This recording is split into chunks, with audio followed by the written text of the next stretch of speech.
Welcome in, everybody, to Upperman High School in Baxter, Tennessee, as the Upperman Bees get set to take on the Coffee County Red Raiders in a non-district game here for the final week of the regular season, or I should say the penultimate week of the regular season. There's still another game coming up on Monday before district tournament action. My name's Jacob Vincent, joined by Rusty Ellis. The Upperman Bees coming off a big win against Livingston on Tuesday. They split the series, but they won their third straight regular season title in 7 AAA, winning 11-2 on Tuesday. Yeah, certainly a good bounce-back effort after a tough defeat here in Baxter. The first time, I think, in over 800 days that Upperman had lost a district game. So certainly a good bounce-back effort. You could tell it meant a lot to that team to go back to Livingston and kind of pay that favor back to the Wildcats. Sets up for what should be a pretty exciting, hopefully another exciting rematch when you get to district tournament. But another good opportunity here in non-district play to maybe get another win over a really good 4A Coffee County team.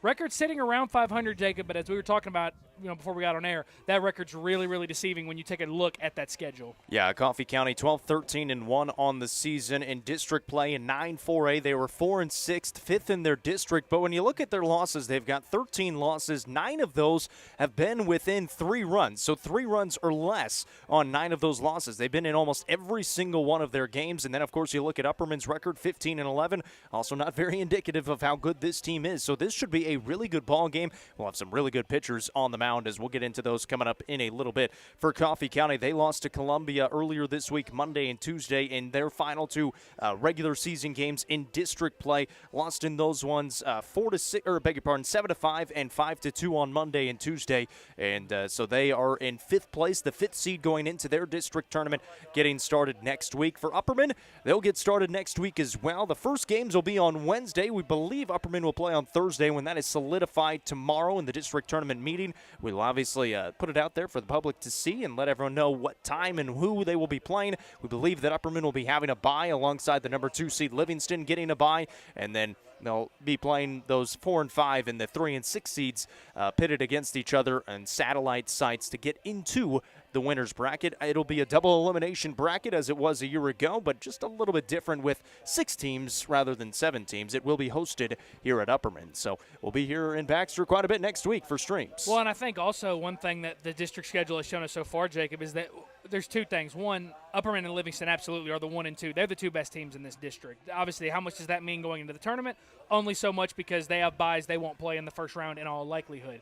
But what we saw is, for the remainder of the teams in the field in the district tournament, it's going to be some pretty competitive baseball next week. There's not a lot of separation between a lot of those teams. You really feel like anybody can beat anybody when you look at a DeKalb County, a Stone Memorial, Cumberland County's in the mix as well. You look at these teams and you think, these teams really could, anybody could beat anybody. There's a lot of parity here, and you feel like it's going to be very competitive baseball. That's what a district tournament should be. All right, we're going to step aside. This is the Crouch team with Highlands Elite Real Estate pregame show. When we come back, we'll bring you the starting lineups brought to you by Swallows Insurance. You're watching Upperman Baseball, presented by the South Willow Auto Clinic and Nick's Restaurant on the Frontier Chevy UCR Media Network.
Frontier Chevrolet is ready to get you into your next vehicle and are proud to offer a lifetime powertrain warranty on nearly all vehicles below 80,000 miles. View inventory online at www.caseyschevy.com, including the brand new Chevy Trax and Traverse, or stop in at 2350 Cookeville Highway today. Remember, don't buy till you see Jason Fye. Delicious Pan Pizza is Domino's best-kept secret, with locations in Smithville, Sparta, Livingston, Allgood, and 2 in Cookeville. Delicious pan and hand-tossed pizza, pasta, and more is never far away. Use the Domino's app to take care of your game day eats today. Domino's is proud to support this broadcast on the UCR Media Network. Sonia Brown is a full-service realtor and is licensed across the state of Tennessee, listing and selling residential and multifamily, land and farms, commercial and industrial properties. Sonia handles the sale from start to closing and beyond. Let her put her 30-plus years of experience to work for you. Sonia Brown with American Way Real Estate has been supporting student-athletes in the Upper Cumberland since 1990. You can reach Sonia Brown at 931-979-7145. Sonia Brown, realtor with American Way Real Estate, is proud to support this broadcast on the UCR Media Network. Nelson Trophy and Screen Printing is proud to support student-athletes and athletic departments throughout the Upper Cumberland. They're also proud to sponsor the Nelson Trophy and Screen Printing Player of the Game on this broadcast. From trophies to t-shirts, they can do it all. Stop by and see them at 120 Circle Drive in Allgood or give them a call at 931-537-9559. Nelson Trophy and Screen Printing is proud to sponsor this broadcast on the UCR Media Network. From the sports field to the hunting field, our friends at Hall Sports and Outdoors can outfit anyone. Located in the heart of Jamestown at 207 South Main Street, Hall Sports and Outdoors carries everything from kayaks, fishing gear, and camo to guns and ammo. With top brands such as Columbia, Timberland, Under Armour, Asics, and much more, nobody can top their selection. Need some custom gear for your team? They also offer uniforms, gear, and custom embroidery. Stop by and see them at 207 South Main Street in Jamestown. Hall Sports and Outdoors, proud sponsor of this broadcast on the UCR Media Network. Clint Connor is your local auctions expert. With full service from start to finish, the Exit Crossroads Auction Group are here to make the process easy for you. Visit crossroadsauctiongroup.com for more details and current auctions. Clint Connor, your local auctions expert, is proud to sponsor this broadcast on the UCR Media Network. Fire and Vine in Cookeville is the Upper Cumberland's home for delicious Chicago-style pizza, beef, chicken, fish, and more. Located in Cookeville's historic downtown district, Fire and Vine's food and atmosphere will keep you coming back for more. Take in stunning views with creative food and drinks on the rooftop. Fire and Vine is proud to support this broadcast on the UCR Media Network. Loading the kids in the car, brokering peace in the back seat, mastering the snack handoff without even looking. Why are simple things sometimes so complicated? Thankfully, with auto owners, insurance doesn't have to be one of them. We work with independent agents who keep insurance simple, so you can worry about more important things, like figuring out what's growing in that cup holder. That's simple human sense. Visit swallowsinsurance.com or call us today, 931-526-4025. Protecting your future, it's what we do.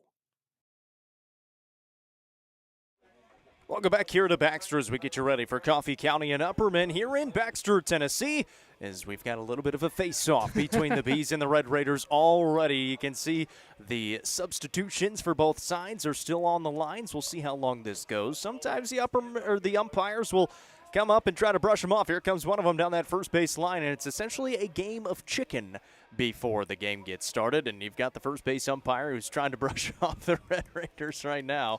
Upperman trying to stay there. But let's get ready for this one. It's going to be Wyatt Curtis on the mound for the Upperman Bees. He's been one of the better pitchers in his last few outings of the season. A 1-2 record, a 4.25 ERA, 44 strikeouts to 18 walks in 28 innings pitched. He's got 9 appearances on the season, 5 starts coming into this start. This will be his 6th start of the season.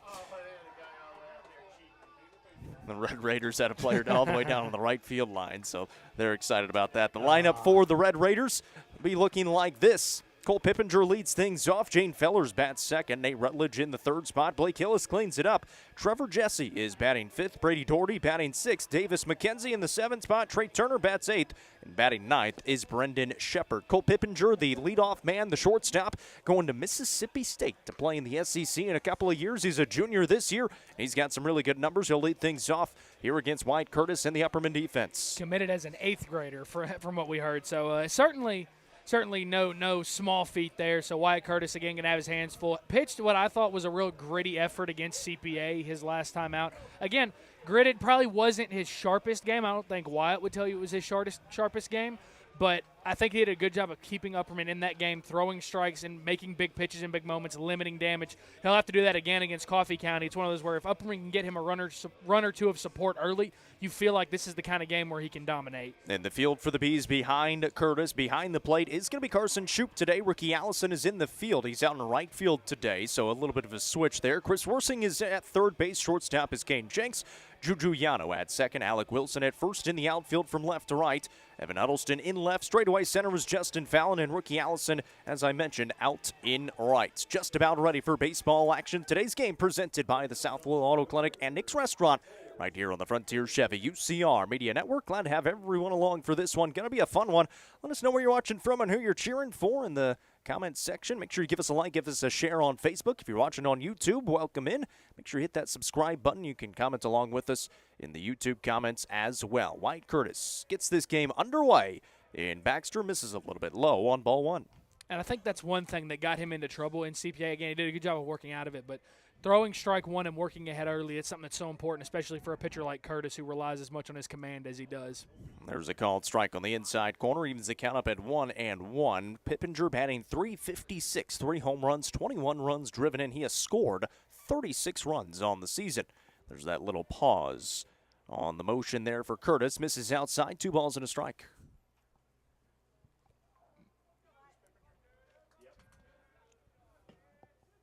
Swung on, popped up, foul territory right side, giving chases Ricky Allison. Not going to get there as he runs out of room. It'll be a foul ball in 2-2. Tell you one thing that we have learned seeing these lineup cards from West Shanksall this year, the list of players that have played one primary position all season long is really starting to dwindle at this point because Ricky Allison's kind of played all over the field. Chris Worsing, we've documented, has played all over the infield seemingly.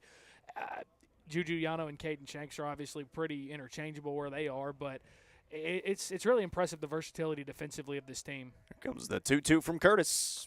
Breaking ball doesn't quite break. Misses high and away. I think the only player that hasn't is Justin Fallon out in center field. Obviously, he has pitched, but do we count pitching? I don't. That one pops out of the glove, and that's going to be a leadoff walk issue to Cole Pippinger, who does have a lot of speed. He'll be over there at first base, the leadoff batter for the Red Raiders. Yeah, it seemed like Curtis didn't really want to give him anything to hit there. We talked about it, that there is a little bit of a drop-off in the lineup from Pippinger when you move on down. So maybe one of those where, hey, you identify who the dangerous hitter in the lineup is, and you're a little bit more willing to work with him on base and forcing somebody else to beat you than allowing him to. Jaden Fellers, you mentioned it, a little bit of a drop-off here in this second spot. Batting .228, he's got 4 doubles. Pippinger goes back as Curtis kind of peeked over there and then came home with it. And going to be a ball 1. The runner over there in Pippinger, 19 for 19 on stolen bases so far this year. You have Shoup behind the plate, not Ricky Allison. So see if they get aggressive at all on the base path. Showing bunt, pulling it back, and it's 2-0. And we've seen this from Wyatt Curtis this year where the first inning, sometimes it's more of a feel-out inning where you figure out what pitches are working and what pitches aren't. And he's one of those that when he does figure out what's working, he's able to throw strikes consistently. Right now, just struggling to work ahead, but he does get a strike over right there. Called strike 2-1. Head coach Kyle Douglas over there in the third base coach's box going through the signs for Fellers at the plate, who will be out in center field in the bottom half of the inning. Curtis looking over at first, comes home with the 2-1. The bunt put down in foul territory. That'll be strike 2. No, not with us today. You can catch him on Tennessee Talk, though, as they'll be covering all of the NFL draft. You'll have the live reaction over there. Yeah, when you get done watching us here, because I'm sure that the Titans will probably not be picking until we are long done here. 2-2. You absolutely should go over there. Is a Birdie's Lounge strikeout. First one of the day for Wyatt Curtis. So 1 gone in the inning. And it'll bring up Nate Rutledge, the first baseman for the Coffee County Red Raiders. Batting .312 on the season, 22 runs driven in. Some of the better numbers. He's got a lot of stolen bases. 24 stolen bases on the year to lead the team. So he's got a lot of speed as well, working out of the left-handed batter's box. This is high and away does Curtis, and it's 1-0.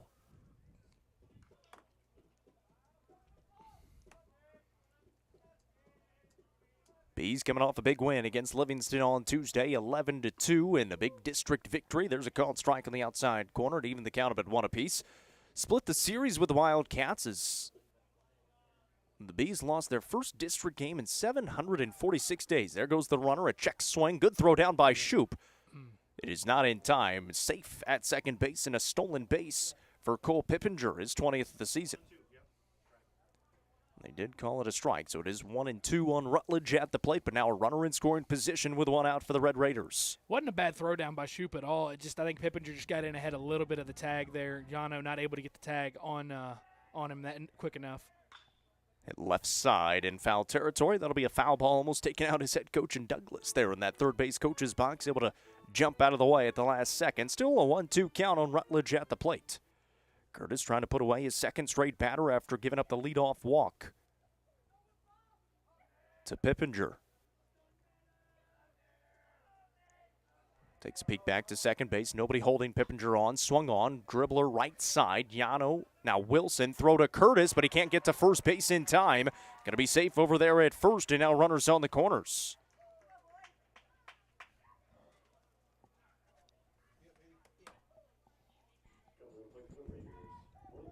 It's going to be a single for Rutledge, able to beat it out. Moves the runner over there to third base, and Pippinger and well. Now just one out in the inning, and the cleanup batter, Blake Hillis, will come to the plate. He's got 14 runs driven in on the season, 9 extra base hits, batting .311. And these are the opportunities that Wyatt Curtis, or these are the situations that he got into against CPA, and he did a good job, again, limiting that damage here. I feel like if you're the Bees, you've got a chance to turn two here, but if you get a ball at the corners, you've got to be able to look that runner at third back. Misses high and away. It's ball one to Hillis, the catcher for the Red Raiders. We'll see Isaiah Dedman on the mound for the Red Raiders coming up in the bottom of the inning. Once the Bees come to the plate, we'll go through his numbers when we get there. Pretty good numbers on the season, one of their better pitchers. Comes the 1-0. Fouled back, 1-1. This Coffee County team 5th in 9-4A, District 9-4A. 12-13-1 on the season. The tie came in one of those play days where they only have the time limit on Saturday. Which, side note, I love that. It is, yeah. I love that. You can get a lot of games in, get a lot of good action. Swung on and missed, and it's 1-2. It's almost like it does for high school games, kind of what the pitch clock has done for major league games, where it kind of keeps the pace of play up. There's not a lot of downtime really in between innings or in between at bats. I love that personally. One gone in the inning. Runners on the corners. Curtis, the 1-2. And Shoop not going to make a throw down, so Rutledge will take second. Now runners on second and third, and a 2-2 count to the batter, Hillis. Well, now if you're Curtis, you're not worrying about holding a runner on. Now you're focused on getting the hitter out at the plate. You've got 2 strikes on him. If you can put him away with a strikeout here, you can get your defense back at normal depth. Fouled back, we'll do it again. This is a good battle right now going on at the plate, too. Yeah, early on in this really one. Really good swings. Curtis already up to 21 pitches here in the inning, and just one gone in the first. The Red Raiders are making him work. Now working out of the windup with the runners on second and third. Curtis comes home with the 2-2. Breaking ball hit well out towards left. It's going to send the left fielder Huddleston back. He is at the wall and catches it right in front of the wall, in front of that 345 sign. Runners will advance, and it will be a deep sac fly RBI for Blake Hillis, and a 1-0 lead for Coffee County. Yeah, and a really good swing by Hillis there as he just about got that one out for a 3-run bomb, which would have gotten Coffee County off to a great start offensively. Now, you'll take an out and you'll trade the run there if you're Upperman, because obviously second and third with one out, you kind of have to at that point. You have to be willing almost to trade an out. But if you're Curtis, you got to be careful about elevating that pitch, because that one he left a little bit too much over the heart of the plate there, and Hillis certainly didn't miss it by much. He didn't have a home run yet on the season. Still remains that way, but it does score the first run of the game. That one gets all the way to the backstop. Good bounce back, but it bounces away, and it's going to score the second run now. Shoop couldn't quite get a hand on it, and Rutledge comes home to score. It's 2-0.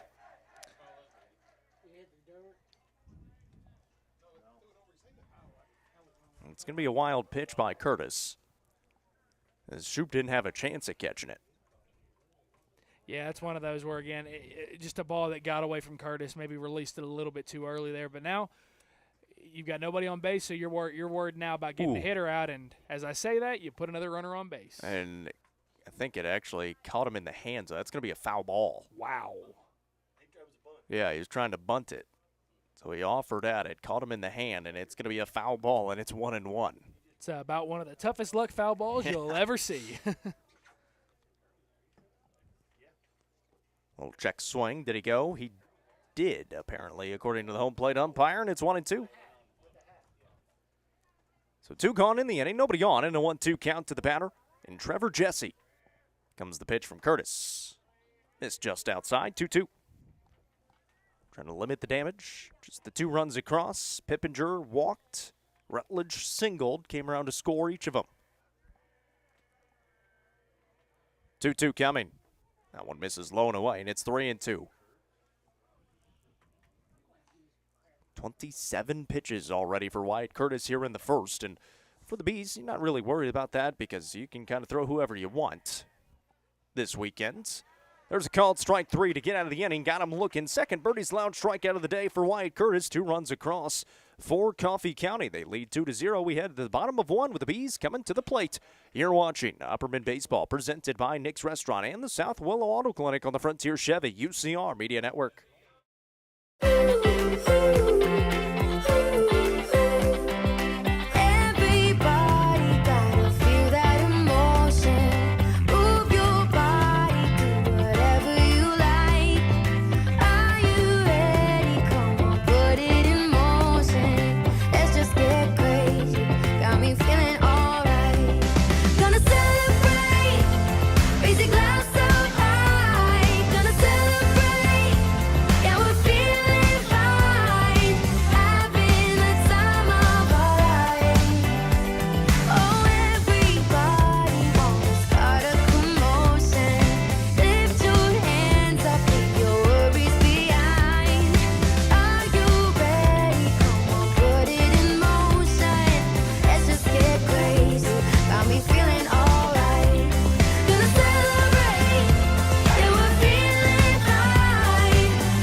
Isaiah Dedman is on the mound for the Coffee County Red Raiders. The lineup for the Upperman Bees pretty similar to the other night. Justin Fallon leads things off. Caden Shanks bats second. Chris Worsing in the third spot. Cleanup batter is Alec Wilson.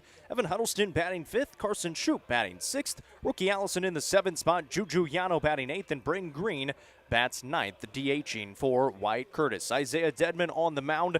He has a 2-2 record, 9 appearances, 5 starts coming into this start tonight. 24 1/3 innings pitched, 17 strikeouts, 16 walks in those appearances. A 2.88 ERA and a batting average against of 216 on the season. So we're going to learn right away if he's got his good stuff or not, because obviously the 17 strikeouts, an impressive number in 24 innings, but 16 walks, one of those where you might want to try to see a few more pitches each at bat early on if you're Upperman, see as many as you can each at bat. If you get one that's over the heart of the plate that you like and you feel like you can hit with authority, then obviously take a swing at it, but one of those where patience might serve you a little bit better here early, especially down 2-0. You don't want to run into early count outs. Coffee County out of Manchester, Tennessee. They've got Manchester draped across the chest in their red uniforms. Justin Fallon leads things off. Man, he had a good night the other night in Livingston. Cranked a home run in his first debut of the ballgame and really set the tone against the Wildcats on Tuesday. A called strike in there to him, and it's 0-1. And we've seen him hit some tape measure shots there the last couple of years. This one drilled down the line, and that'll be a foul ball. He caught all of that one just a little bit out in front. It'll be 0-2. And that's one of those that early in the count you're okay with swings like that because he saw it well, he made solid contact. If he sits back a little bit longer, he's standing on second base with nobody out and with Caden Shanks up. So you'll live with those swings. Fallon, the leadoff batter for the Bees. He's bounced around in that top 4 of the lineup so far this season, top 3. The 0-2 misses high and inside. Bees in a 2-0 hole early on here to a non-district opponent. Non-classification opponent as well in Coffee County. The 4A team in the Red Raiders. Comes the 1-2. That one misses, 2-2. Of course, they'll get Station Camp coming up on Saturday. And Rusty and I will be here for that one as well. That'll be a really fun one. That may be a state tournament preview type of game. It's the kind of team you're going to see there. Comes the 2-2. That one misses high as well. And the count is run full now after being ahead 0-2. Well, and that's, the question that some people that, see the schedule Upperman's played have asked is like, oh, my gosh, why do you load it up this much? Well, The fact of the matter is, you want to prepare for spring fling. The best way to do that is to load up your schedule the way Wes Shanks does. And has he overdone it? Sometimes maybe, but I think it pays off in the long run. Swing and a miss. Got him swinging at it. Big comeback there by Dedman. It's the first strikeout of the day for Dedman. First out of the inning as Caden Shanks will come to the plate. Just a little high cheese action that time. Couldn't quite catch up with it. Yeah, and that's one of those pitches that looks really good to hit. You feel like you can hit it a ton, but you've got to be able to get your hands around on it, and he just wasn't able to get on top of it that time. So Caden Shanks will step in. He also hit a home run on Tuesday night. This was opposite field. He loves going right side, but obviously he's got power everywhere. That one inside, it'll be 1-0. They really timed up Dawson Ledbetter in those first couple of innings.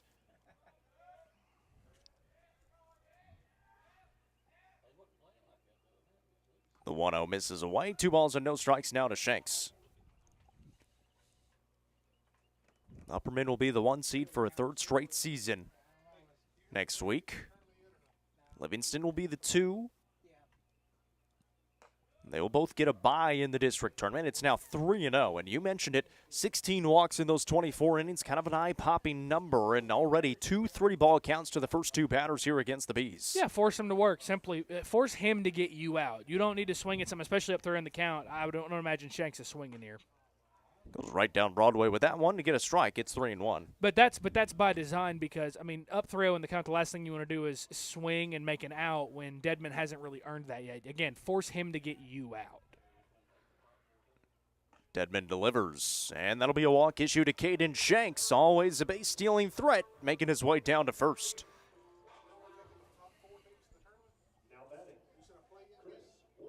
"12 stolen bases this season so far for Caden Shanks. We'll see if they try to go against Hillis behind the plate.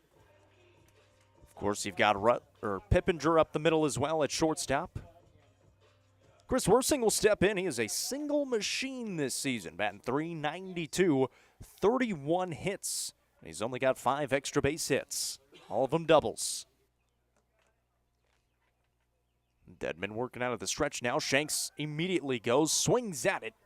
And it probably would have been a stolen base. Instead, it's a foul ball, 0-1, and Shanks will have to go back to first. Well, I think the other thing that the silver lining in what that does is now Shanks stealing, as I'm sure Dedman was already aware of him being a base-stealing threat. Now you're really aware of it. Now you're thinking about that in the back of your head. Maybe now he leaves one that's a little bit up in the zone and gets enough of the plate here that Worsing can do some damage with Shanks in motion. Dedman will check over. Shanks slides back in safely. Ball actually got away from Dedman on the mound, and Shanks got off for a second and then dove back in. Just trying to get into the head a little bit. Still 2 more games after today for the Bees. Saturday against Station Camp, and then Monday at Mount Juliet. Another 4A team. Had Shanks leaning. He did not get him, though. He's back in safely again. Yeah, now that one was a bit closer than the first one. Shanks leaning there and just about didn't get a hand in. Good thing for Upperman is he got a hand just before the tag there. You got to be a little bit more careful over there at first. Still just an 0-1 count to Worsing at the plate. Dedman finally delivers. Gets away from Hillis for a second, but it bounces up in the air, and Shanks will walk his way back to first. It's 1-1. Almost looked like he was going to pop up and make a throw down to first there before the ball got away before the ball ended up going in the dirt and getting away from him there. So very fortunate that Shanks didn't try to be aggressive there and take second there if you're Coffee County. Good crowd on hands. A lot of Bees fans out. Beautiful day for baseball. Right around 70 degrees at the start time today. A lot of sunshine as well. Shanks goes again. Swung on. Worsing hits it right center. Right at the right fielder. The catch is made. Here comes the throw to first. Shanks slides in safely again. He's getting his sprints in here early on. But now there's 2 gone in the inning as Worsing flies out to right. Yeah, that's one of those I feel like if you're Chris Worsing, you've got to maybe see a few more pitches. I don't know that any of the pitches he swung at were in the zone there. You've got somebody who can steal as consistently as Caden Shanks is. I feel like you've got to give him a few more pitches to maybe time up Dedman, get a good jump, and maybe steal second. Instead, now you're looking for two out magic. So Shanks still over at first. 2 gone with Alec Wilson coming to the plate. Wilson batting .267 so far on the season. Check over to first again. Diving back in safely is Shanks. He's going to be tired after this inning. Just playing shortstop today, though, as he had a great outing on the mound against Livingston on Tuesday. 14 strikeouts on Tuesday. Check over again.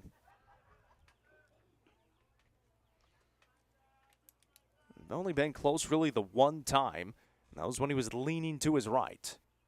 Shanks has been on it every single time, though, after that. The throw behind the runner. Shanks is there. Throw missed, and it is 1-0.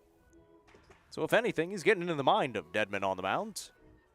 Yeah, they are supremely concerned with Caden Shanks over there at first, which with 2 outs doesn't really make that much sense to be worried about the base runner because you've got the hitter at the plate that you can just get out and end the inning. Swung on, popped up, shallow right. Coming on to it, Trey Turner as he makes the call and will make the grab for the final out of the inning. It will strand Caden Shanks over at first for another fly out to right.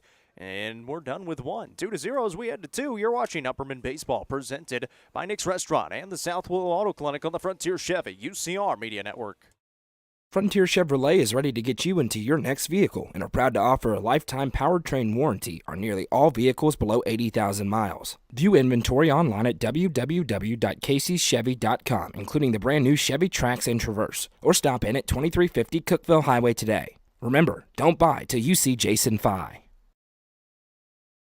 Delicious Pan Pizza is Domino's best-kept secret. With locations in Smithville, Sparta, Livingston, Allgood, and 2 in Cookeville, Delicious Pan and hand-tossed pizza, pasta, and more is never far away. Use the Domino's app to take care of your game day eats today. Domino's is proud to support this broadcast on the UCR Media Network.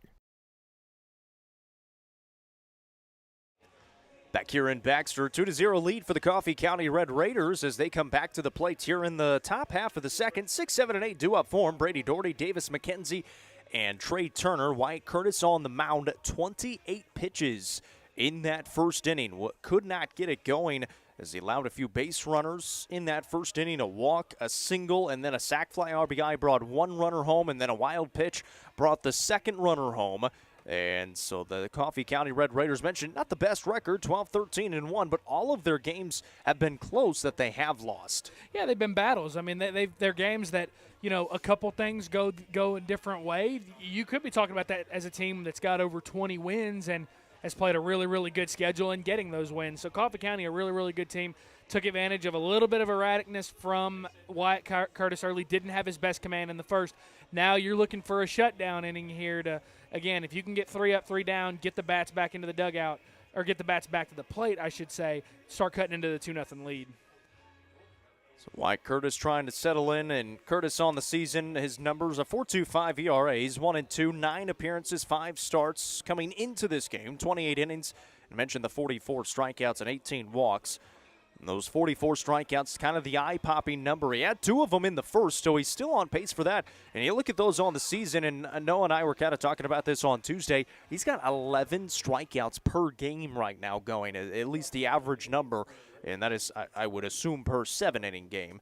And so that's a pretty darn good average number to have. And he is definitely on pace for that with 2 already in the first and facing the bottom of the order here in 6, 7, and 8 due up. Yeah, if you're on pace for 11 strikeouts per 7 innings, needless to say, you're giving your team a chance to win just about every time out. Now, obviously, strikeouts aren't the only thing that matter here. You obviously want to play to contact in certain moments. You want you want to trust your defense. But Wyatt Curtis, when he's had his stuff, he has been a really, really good pitcher. You see why he's signed at the Division I level.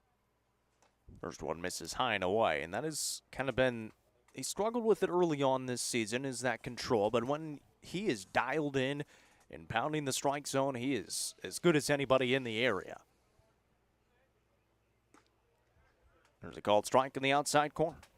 Like that pitch is a really good example. That one looks like it's going to be over the middle of the plate, and then really the last couple of seconds it's on the way there, it dives out towards the outer third. That one fouled back into the net. And I just realized that Caden Shanks is now playing second base, and Juju Yano is at shortstop. I'm not quite sure the rhyme or reason for why, but I noticed that in the first inning that they were flipped around.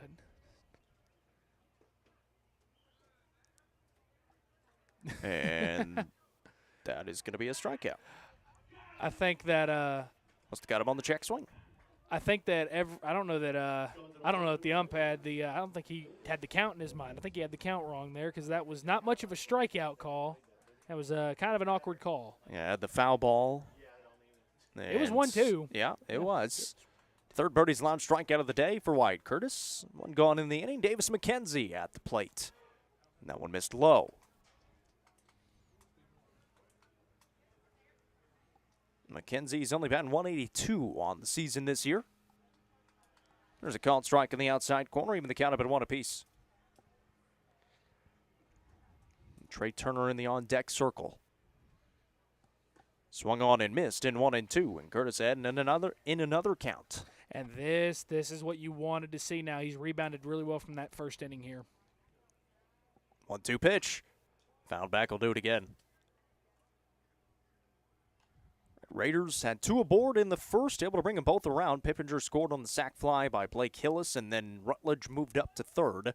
He came home on the wild pitch. 1-2. Swing and a miss. And now 3 straight Birdie's Lounge strikeouts for Wyatt Curtis on the mound. Is that 3 or is that his 4th? 3 in a row. It's his 4th of the game. Gosh.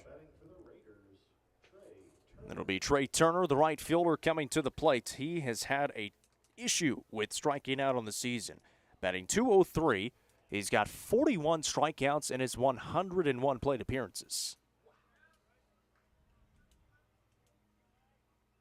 And fouls that one into the Coffee County dugout. It actually hit the fence and then bounced back out, so it's 0-1.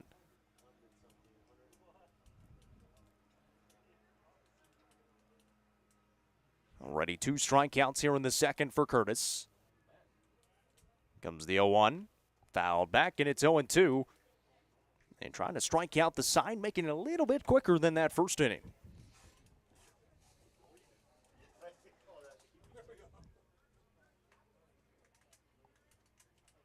Already 4 on the day for Curtis on the mound. And trying to make it 3 in a row here in the inning, and 4 in a row going back to the first.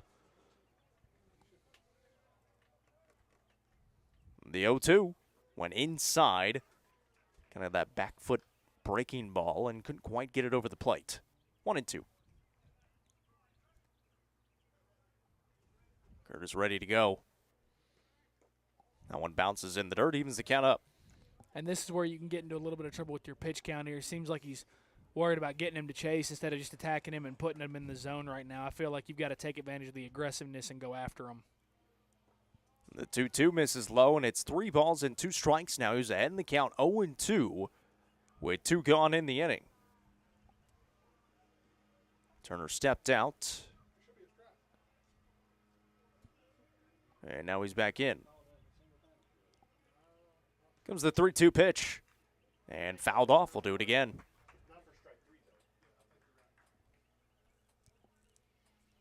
A little bit of a battle brewing here for Turner. And again, that pitch count, he's getting up there. 43 pitches now. And had a lot of those in that first inning.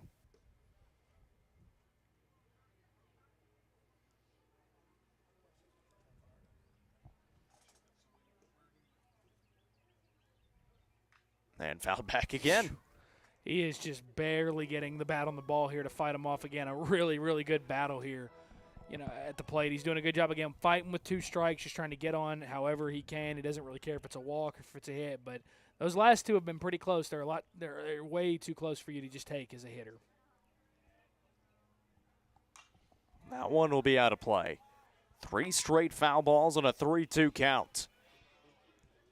And a really good battle here by Trey Turner, the right fielder, who made a couple of nice plays there in the bottom half of the first for the Bees. Just to clarify, not the Philadelphia Phillies. No, spelled different. Gotcha. No, he beat up on the Reds today. That one fouled out of play. 4 in a row.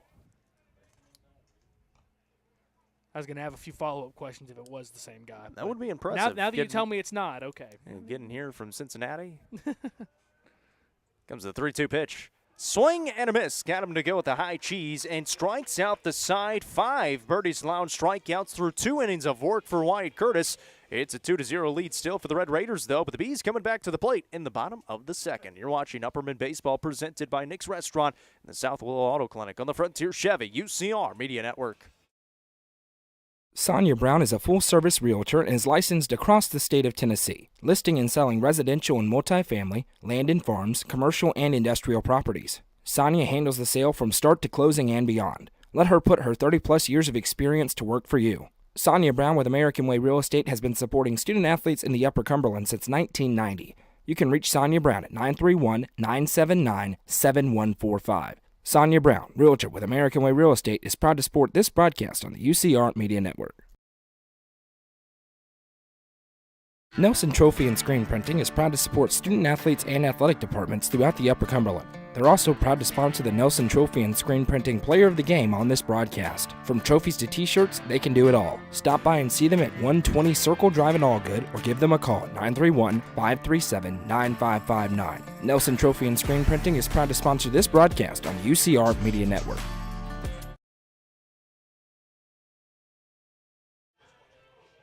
Back here in Baxter, 2-0 lead for Coffee County, and a little bit of overcast skies now, but the sun still setting off to our left as this one got started a little bit later. 6 o'clock start time for this one. Non-district action between the Red Raiders and the Bees. Coming up for the Bees here in the bottom of the second, trying to get some base runners on. 5, 6, and 7.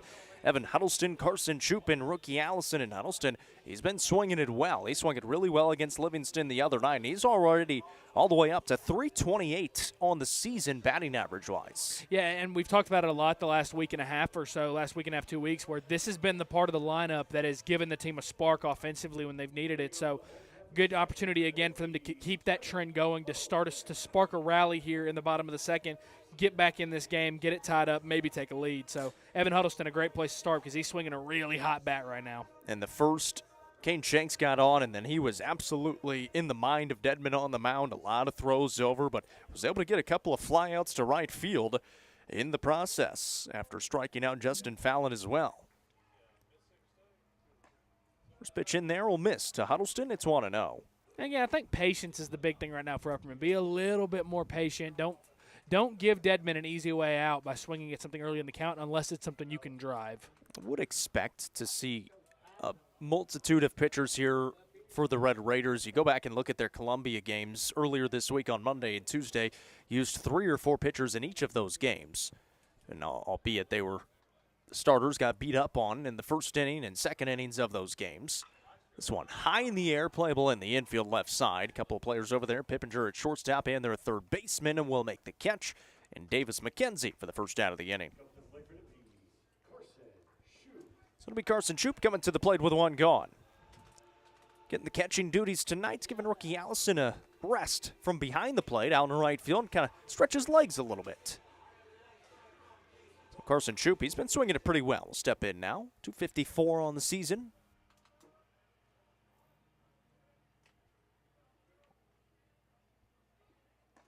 And as Noah kind of mentioned on Tuesday, one of really the only batters that had been swinging it well before that Livingston Academy game on Tuesday, where they had, I think it was 14 or 15 hits, and everybody was getting hits in that game. Yeah, that's one of those where the offense just clicks on all cylinders, and hitting is contagious, especially in a lineup like this. Oh, good breaking ball, and he swings through it. It's 1-1. I think you could kind of feel the breeze off of that swing there. There was no secrets what he was trying to do with that pitch there. And drove in 2 on 1 hit. Did Shoop on Tuesday. And that one misses high. We'll go to 2-1 now. Coffee County only has 1 game left. They'll play Franklin County tomorrow for their final regular season game before getting into the district tournament in 9-4A. Comes the 2-1. And swings and misses there. It's 2-2. Yeah, having a little bit of trouble picking up the breaking ball out of Dedman's hands there. He's expanding his zone, going low for a ball. There's not much you can really do with that ball down there if you make contact, so you gotta be willing to kind of let that one go by. The 2-2. Swing and a miss. Dedman gets his second strikeout of the day. And 2 gone in the inning, and it's now 4 batters retired in a row.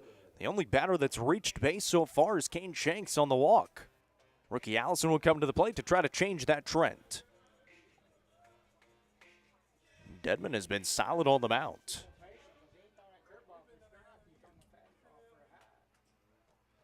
First pitch into rookie Allison. Grounder left side.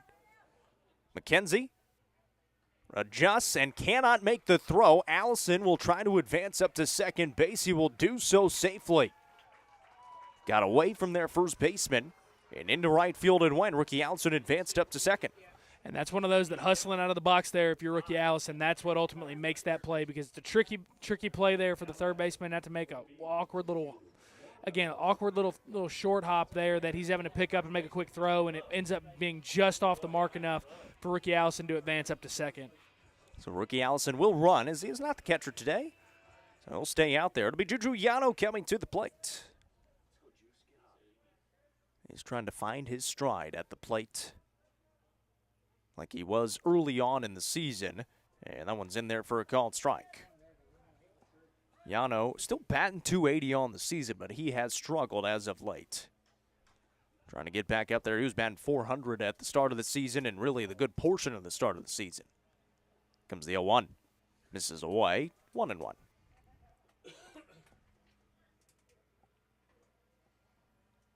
Bees 15-11 on the year with 3 games remaining before they get into district play. It'll start on Wednesday. They'll have the bye, though. 1-1 from Dedman. Swung on and missed, and it's 1-2. Yeah, Dedman working a lot in that lower part of the zone right now, getting Upperman's hitters to chase and go after it. And so far it's worked for him because it's allowed him to work ahead in these counts early on. 2 gone, 1 ball and 2 strikes. Pitch from Dedman. A little wave in foul territory, and the catch is made from the first baseman as he dives out at the last second. Nate Rutledge going to his left, able to make the grab with the outstretched arm for the final out of the inning. It strands rookie Allison at second base. Another runner stranded, and still no hits in this ball game for the Upperman Bees through 2 innings. It's 2-0. You're watching Upperman Baseball, presented by Nick's Restaurant and the South Willow Auto Clinic on the Frontier Chevy UCR Media Network.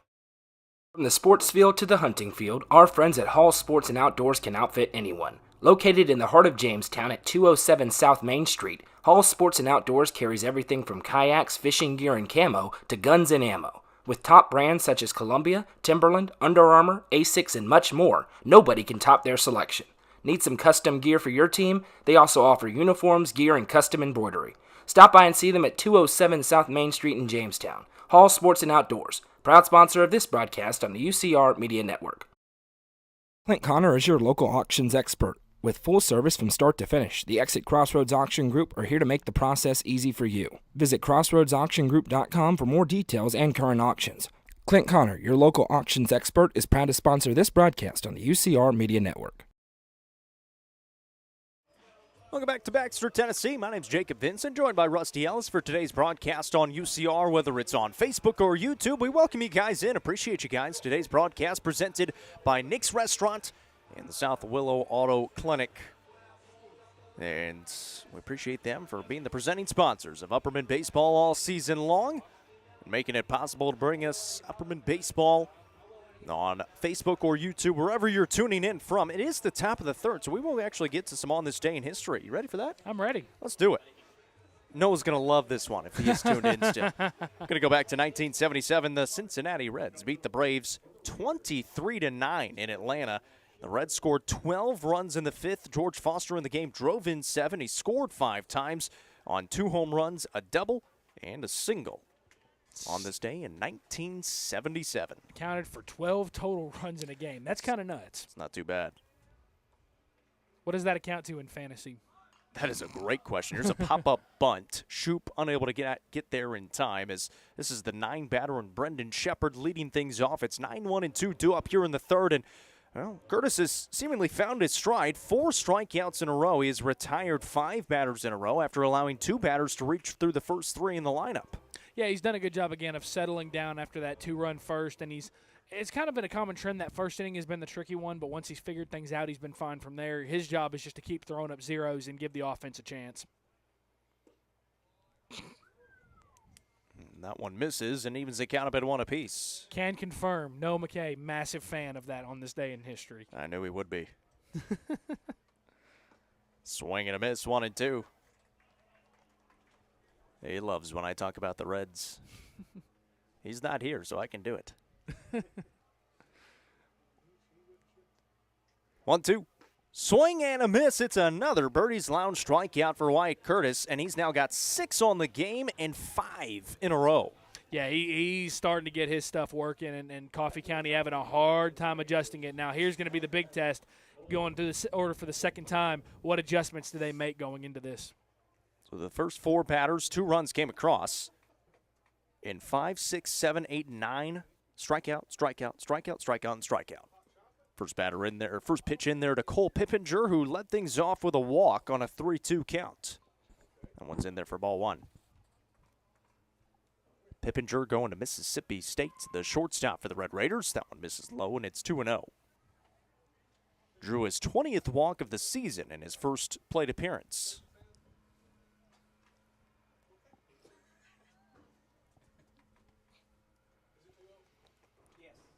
One gone in the inning after the strikeout by Shepard. Curtis delivers the 2-0. Swung on, high in the air, out towards center.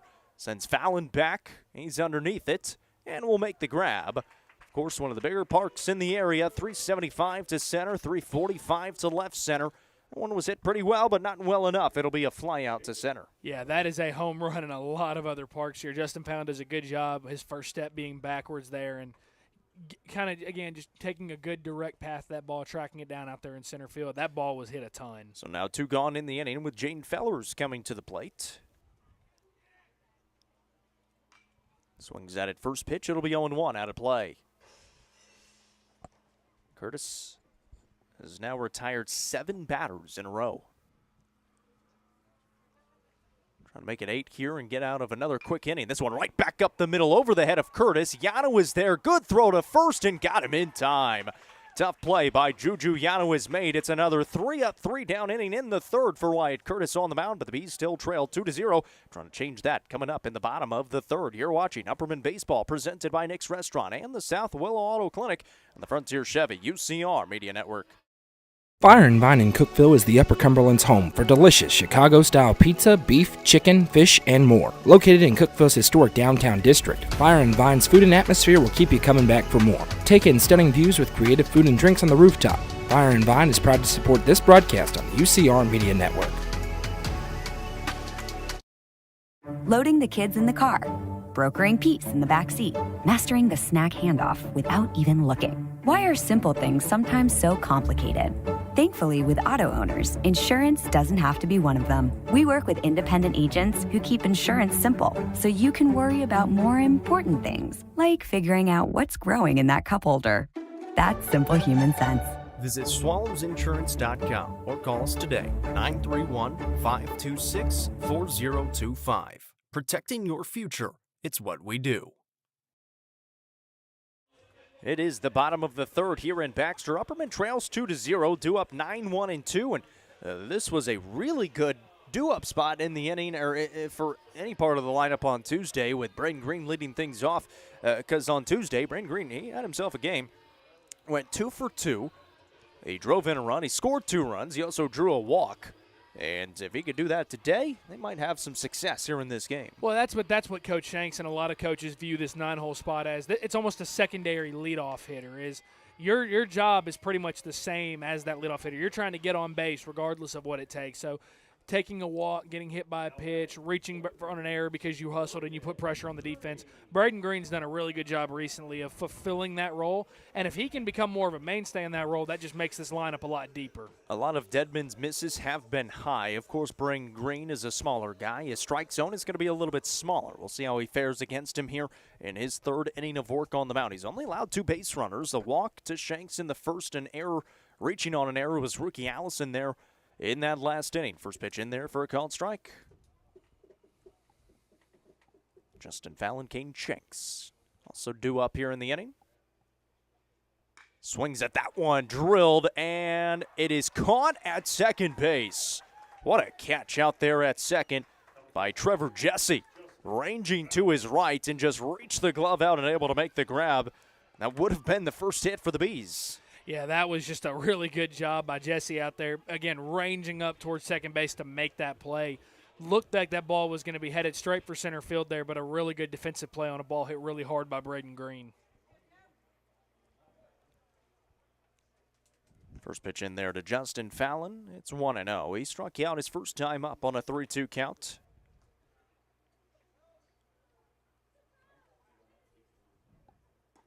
That one will miss inside and go to 2-0.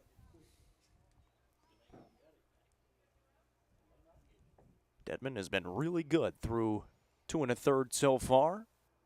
But now facing this Upperman lineup for the second time, that one kind of sawed off and into foul territory for strike one on Fallon. Set it with Curtis on the other side. How does he fare the second time through the lineup? Same thing goes for Dedman here. Yeah, I mean, you're hoping that now that you've seen a few pitches off of Dedman, maybe you're able to pick it up and do a little bit more damage if you're the Bees. The 2-1 will miss away. 3 balls and a strike to Justin Fallon. Hey, not the guy that you want to put on base, especially with Kane Shanks behind. 1 gone in the inning. Comes the 3-1 pitch. That one spiked. It will be a walk issued to Justin Fallon. Third base runner aboard. Second walk issued by Dedman. The ball got all the way to the backstop. Fallon just now getting to first as Hillis able to get back there in time. It kind of bounced up in the air. Hillis didn't quite know where it was. Caden Shanks coming to the plate for the second time. Walked his first time up. He'll be looking for a hit here. And we've seen Dedman these last couple of batters. He's fallen behind early in the count here. Maybe you can use that to your advantage with your Caden Shanks here. Work your way ahead. Maybe you get something over the plate that you're able to drive and, again, get this game tied up. Justin Fallon, about 9 stolen bases this season.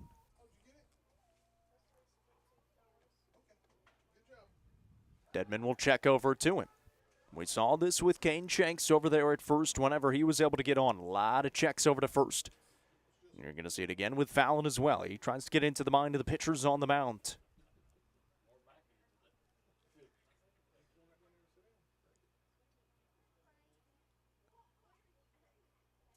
Long look in by Dedman. Finally comes home with the first pitch to Shanks. And that one missed somewhere.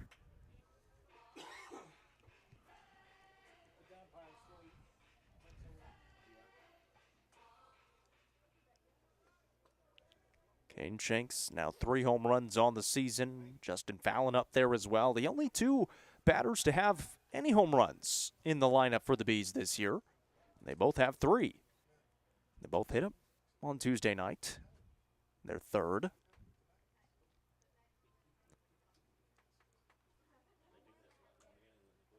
Fallon another extra step over there at first.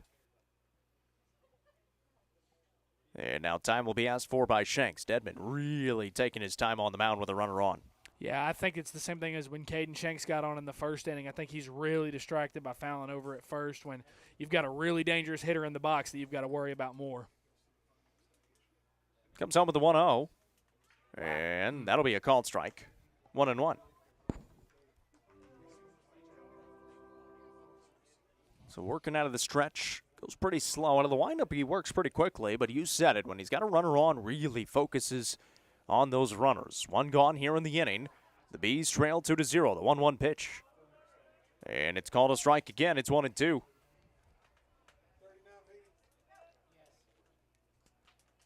.39 pitches for Dedman here in the third with 1 gone. Check over.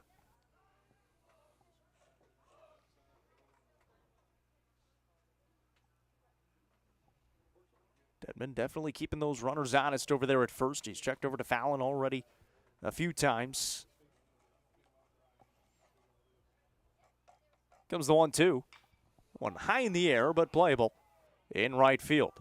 Trey Turner out there and then called off by the center fielder, and Fellers will make the grab. Fallon back into first and 2 gone in the inning.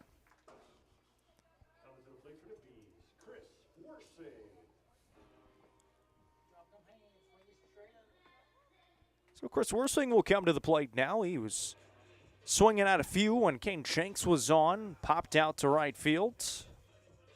And see if he can move Fallon around to a 2 gone here in the third. Still no hits for this Upperman lineup. After 15 on Thursday, this one hit out towards left. Hit pretty well in the gap, and the catch is made by the left fielder, ranging to his left. And Brendan Shepard for the final out of the third. Through 3 here in Baxter, 2-0 lead for Coffee County. We head to 4. Trivia is coming up next. You're watching Upperman Baseball presented by Nick's Restaurant and the South Willow Auto Clinic on the Frontier Chevy UCR Media Network.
Back here in the top of the 4th, it's a 2-0 lead for Coffee County. They're coming back to the plate 3, 4, and 5. Nate Rutledge, Blake Hillis, and Trevor Jesse due up here in the inning. Before we get there, it is time for trivia. Rusty will be putting the question and your options in the comment section, so keep an eye out for that, and then you can give your guesses in the comment section to see if you're right. Rusty, you ready? I'm so ready. Let's get to it.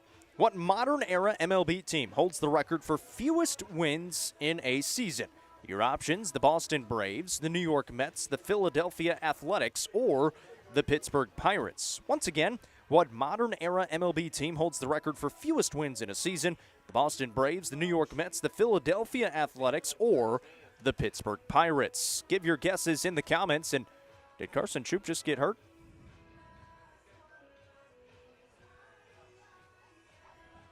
Shoop is going back to the dugout. Looks like it. And he is coming out of the game. Yeah. Carson Chupo's taking some warm-up pitches from Wyatt Curtis, and he has immediately gone back to the dugout. Rookie Allison is in right field as it stands, and I believe we might be seeing Carson Holroyd coming into this game behind the plate. I think he is the next catcher on the list. Does he is he the emergency catcher, or is he just listed must as be. Yeah. Okay, well, he caught last year some, so. So they'll be making a change. Rookie Allison is staying out there in right field for right now, but I didn't see it happen because I was reading off the trivia, but now Rookie Allison is running in from right field, so we might see Carson Holroyd go out to right and Rookie Allison come behind the plate here.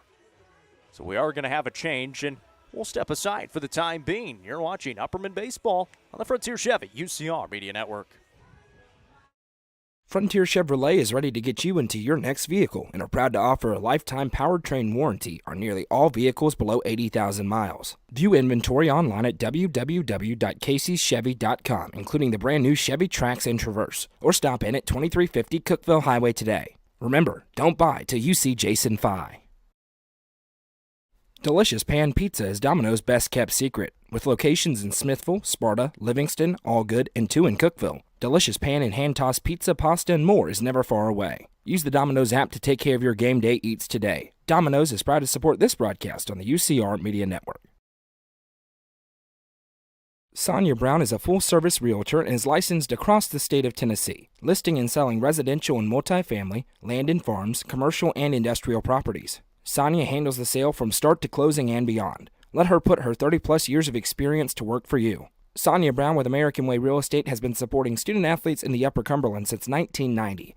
You can reach Sonia Brown at 931-979-7145. Sonia Brown, realtor with American Way Real Estate, is proud to support this broadcast on the UCR Media Network.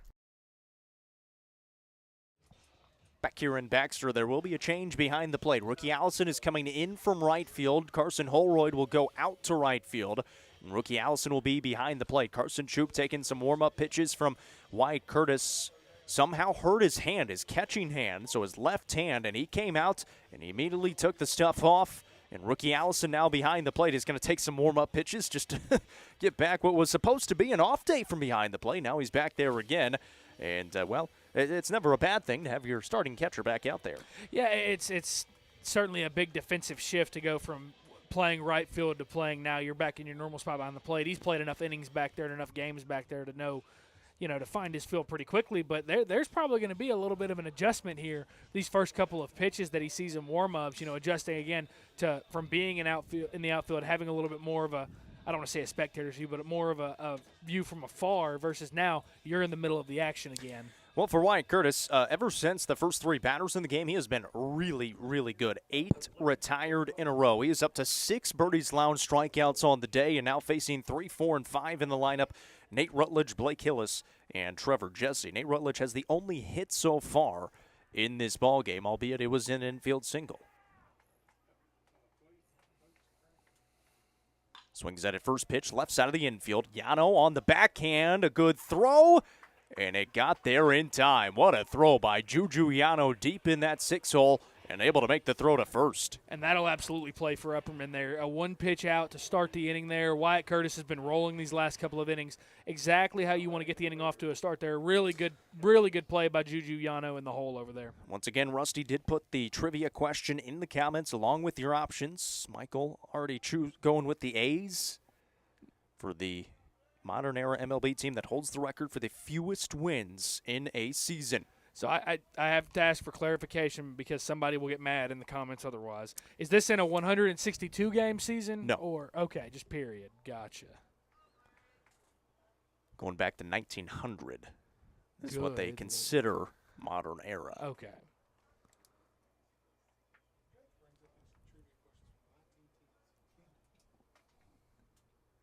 2-0 swung on and missed by Hillis, and it's 2-1. Hillis, he had the sac fly RBI back in the first to play Pippinger, and then Rutledge scored on the wild pitch into Trevor Jesse. 3-1. Or 2-1, I beg your pardon. Now 3-1.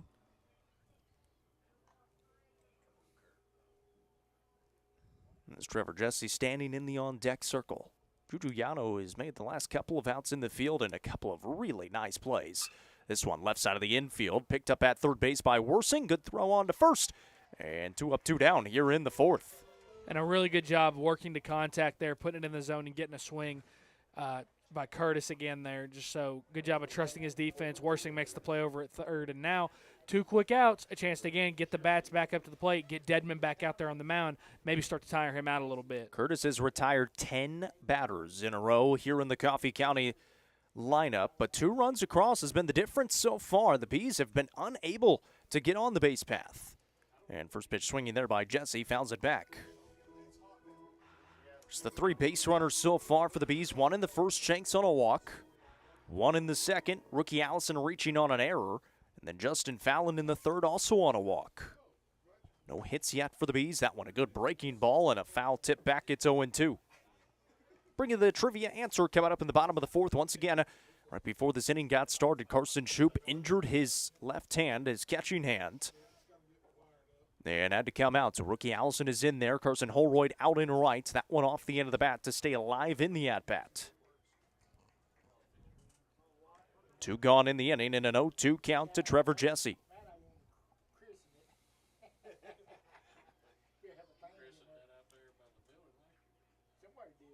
Curtis ready to go.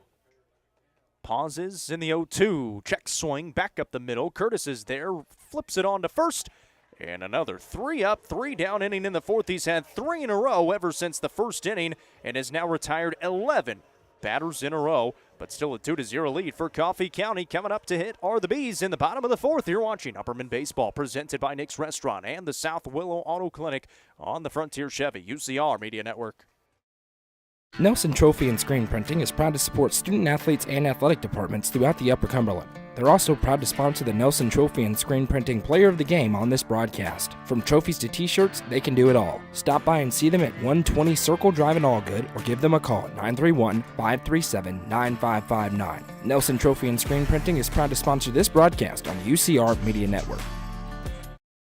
From the sports field to the hunting field, our friends at Hall Sports and Outdoors can outfit anyone. Located in the heart of Jamestown at 207 South Main Street, Hall Sports and Outdoors carries everything from kayaks, fishing gear, and camo to guns and ammo. With top brands such as Columbia, Timberland, Under Armour, Asics, and much more, nobody can top their selection. Need some custom gear for your team? They also offer uniforms, gear, and custom embroidery.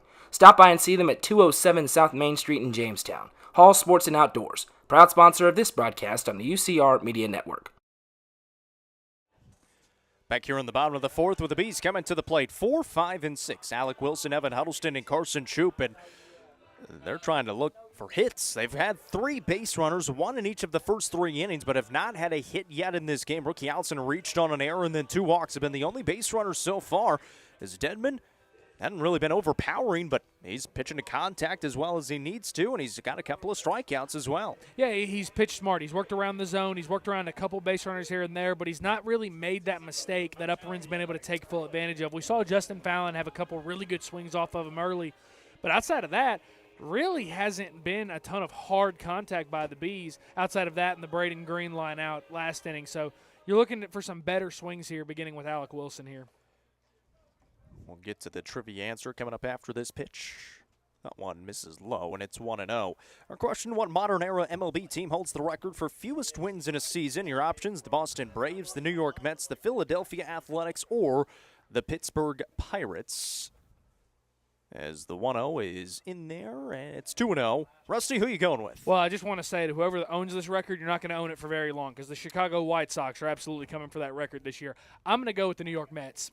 It is the Philadelphia Athletics. In 1916, they won only 36 games, had a record of 36, 117, and 1. They did have a tie that year. Not sure how that worked out, but it was a win percentage of .235. They probably had an early season play day. They just tied somebody. Something like that.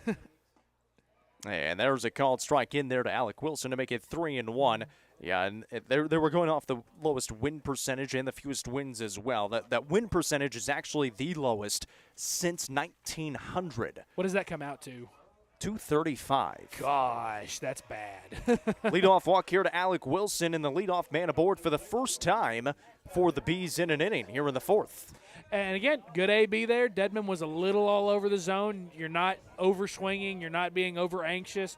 You're not worried about the fact that there's a no-hitter going here in the fourth inning. You're more worried about just getting on base and trying to get back into this game. So a good AB. See if Evan Huddleston can now continue that. Feels like at some point it's going to turn the corner, and somebody's going to get a hit, and then they're going to get a few hits after that. Alec Wilson over there at first base.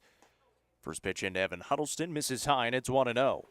Well, so now they've had a base runner on in each of the 4 innings, but this was the first leadoff batter aboard. Well, and you're seeing now Dedman really starting to miss up in the zone a lot. He's worked a lot in the lower part of the zone tonight, and that's where he's been successful. Now he's starting to miss high.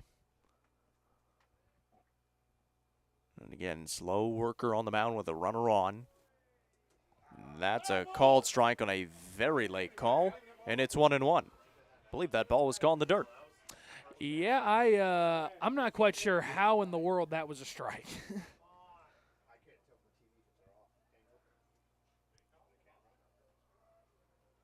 Comes the 1-1. And it's 1-2 now.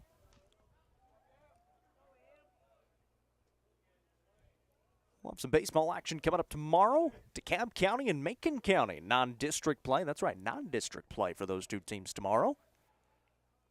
And then we'll be back here in Baxter on Saturday for a big one, Upperman and Station Camp. And that is a called strike. Wow.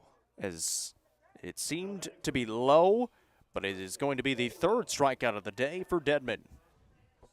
Zone grew about the size of the ocean there for Evan Huddleston. It was large, unfortunately. yeah. That one was low and way outside and was called a strike. And that one, again, from our perspective, and again, maybe we don't have the greatest vantage point, but that did not look like a strike. At least it had not been called that way earlier in the game. Well, Carson Holroyd is going to get an at-bat here in place of Carson Shoup. Showing bunt, pulled it back out away from Hillis, and Wilson will advance up to second base in the process. Works just as good as a bunt. There you go. Sure does. Now if you're West Shanks, now the plan changes to okay.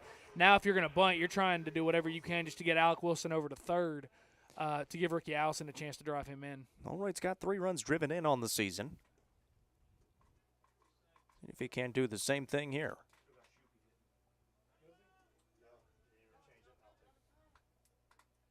One gone in the inning with Wilson now at second base. Showing bunt again, pops that one up and over the press box here. It'll be 1-1. I have never seen an attempted bunt get that much air. It was pretty close to us, too. That bunt got a lot of air, and it flew over the press box. And there's a pretty sizable net in front of us, too, that had to clear. 1 ball and 1 strike now on Holroyd, and we'll see if he shows bunt again with 1 gone and a runner on second. He's looking to create some magic here in the 4th. Pulled that one back. And it will be a ball. It's 2-1.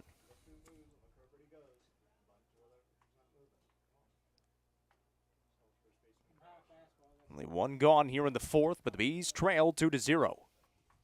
2 runs across in the 1st, sac fly, and then a wild pitch, scored 2 of them. 2-1. 3 balls and a strike now. Yeah, and the good job by the bottom part of the order, or the middle to the bottom third of the order, doing a really good job putting a little bit of pressure on Coffee County right now. This is a big pitch here because you got some hitters coming up that you really don't want to put a bunch of runners on for. 3-1. Popped up behind Hillis, not going to get there, and it is 3-2 now after the foul ball. And now a full count to Carson Holroyd at the plate.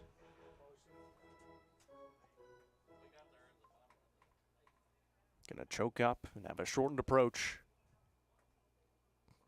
The runner on second and 1 gone.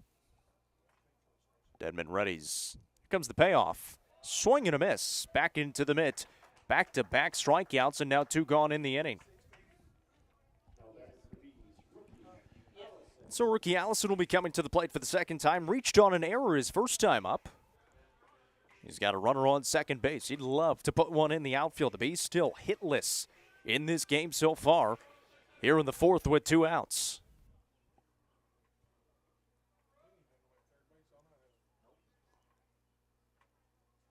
First pitch from Dedman. Gonna miss a little bit high, 1-0. Gonna pause a little bit after those pitches come in there. Goose is out covering games tonight. He is in Carthage. Double dip in softball and baseball. He's had a bit of a marathon night out there, too. Yeah, he's been out there for some time. And there's a called strike across, 1-1.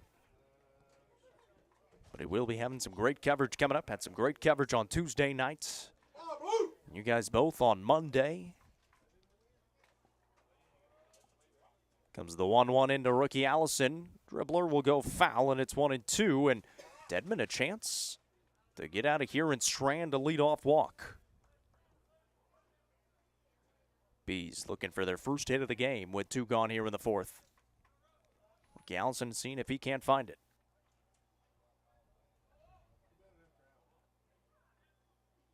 And Dedman's going to step off. Dedman at 59 pitches right now, so the pitch count not too much of a worry. He's been efficient for sure. And that'll be a foul ball. Coach Shanks able to pick it up in the third base coach's box.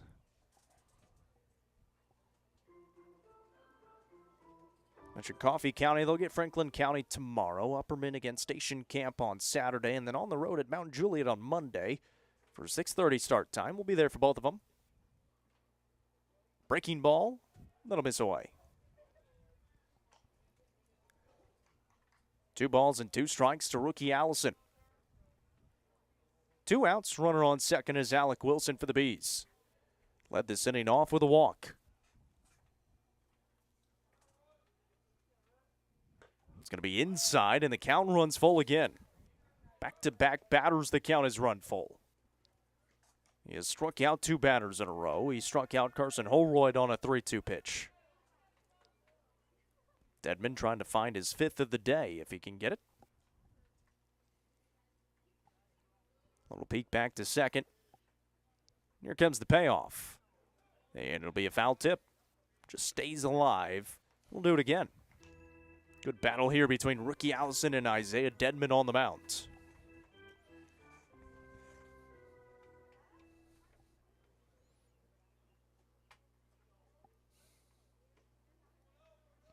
Long look in by Dedman to get ready for this one. 3-2 pitch. Back up the middle. Pippinger dives. He cannot get there. That'll be the first hit. Wilson trying to score. Here comes a throw from Fellers. It's a good one. The tag is applied, and he is out at home. Final out of the inning as Alec Wilson is gunned down at home. Fellers put it on the money. Hillis applied the tag, and it is still 2-0, and we head to the fifth. You're watching Upperman Baseball, presented by Nick's Restaurant and the South Willow Auto Clinic on the Frontier Chevy UCR Media Network. Clint Connor is your local auctions expert. With full service from start to finish, the Exit Crossroads Auction Group are here to make the process easy for you. Visit crossroadsauctiongroup.com for more details and current auctions. Clint Connor, your local auctions expert, is proud to sponsor this broadcast on the UCR Media Network. Fire and Vine in Cookeville is the Upper Cumberland's home for delicious Chicago-style pizza, beef, chicken, fish, and more. Located in Cookeville's historic downtown district, Fire and Vine's food and atmosphere will keep you coming back for more. Take in stunning views with creative food and drinks on the rooftop. Fire and Vine is proud to support this broadcast on the UCR Media Network.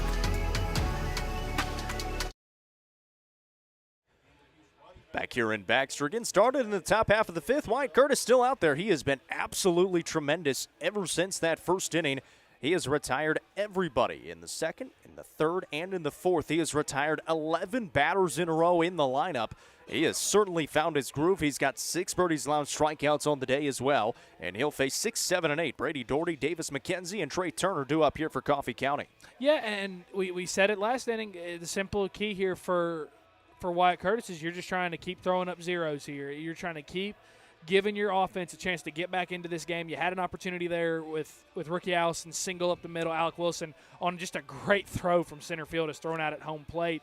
Not a bad send, I thought, by Wes Shanks. Like in that situation, you have to be aggressive. You've got to try to get one of those runs back. Just a great play by Coffee County. So, Curtis, you settle back down, you go back to work, and you just try to throw up another zero for your team. Yeah, it was a heck of a throw by Jaden Fellers from center field, and you said it. You have to send him in that situation down by 2 runs, and you're not sure when you're going to have a runner in scoring position again the way that Dedman has been pitching. So Wyatt Curtis, he's doing his job. He allowed those 2 runs in the first, and really, you think about it, it should just be 1-0. He had the sac fly RBI, and he did have a runner at third base, but then the wild pitch brought that run home, and he was able to get the strikeout after that. So it was 2 outs in the inning, but it is 2-0, and still just 1 hit for this Coffee County team, and it was that single, the infield single, back in the first by Nate Rutledge. So the offense has been hard to come by for both teams, but Coffee County's been able to scrape across a couple. Here's the first pitch in. And that's a called strike in there to Brady Doherty. Having to wait a couple seconds there to make sure we get the right call. Yeah, at this point, can't quite make the call. The 0-1. Called strike on the outside corner. And that's been the key right there, is working ahead. Wyatt Curtis has done a great job since that first inning of working ahead of hitters, throwing strike 1, strike 2, and now he's got his full repertoire available to him. A little check swing on the inside, breaking ball that time. Did not go, and it's 1-2, and just now up to 69 pitches on the day, and that was after a first inning where he was close to 30. He may have been into 30. He is really limited. He's faced the minimum in the second, third, and the fourth innings so far. 1-2.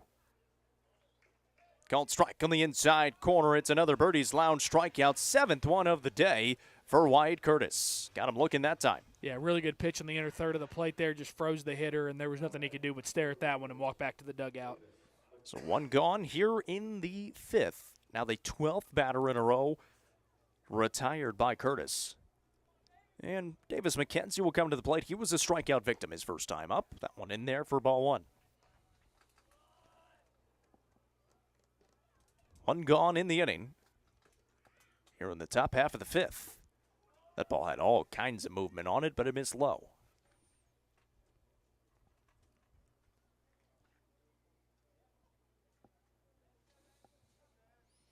Curtis delivers the 2-0, fouled back into the net, 2-1.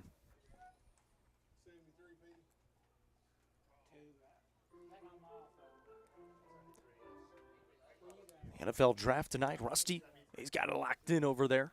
Oh, absolutely. I'm following it.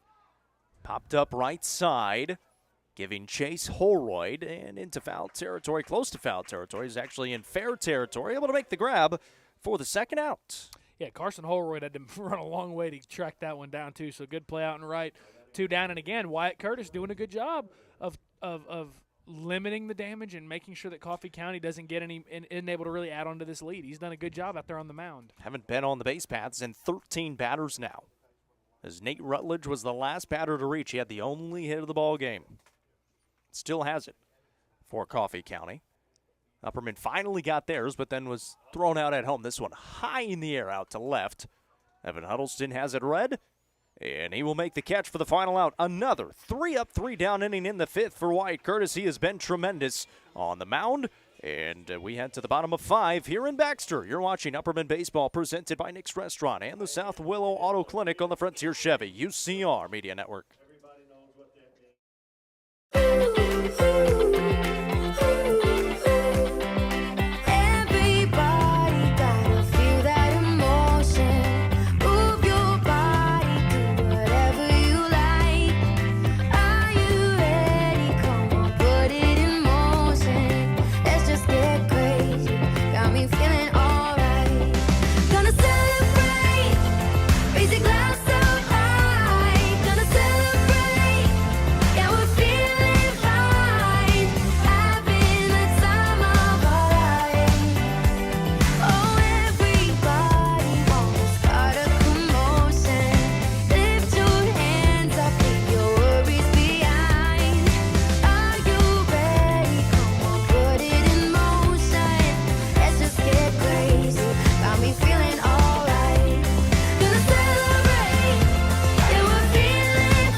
Isaiah Dedman still on the mound here in the bottom of the 5th for Coffee County. Only 65 pitches for Upperman.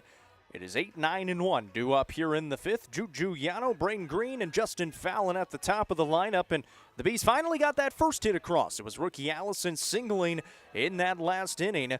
And then Alec Wilson was gunned down at home on a great throw by Jaden Fellers out in center field. But Juju Yano will be coming to the plate. He popped down in foul territory to end the second on a great catch by Nate Rutledge over there at first base.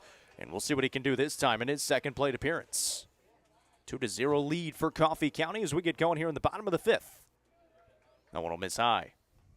Yeah, now you're starting to see the at-bats start to dwindle. If you're Upperman, you're starting to run out of opportunities. You need base runners, and you need them soon.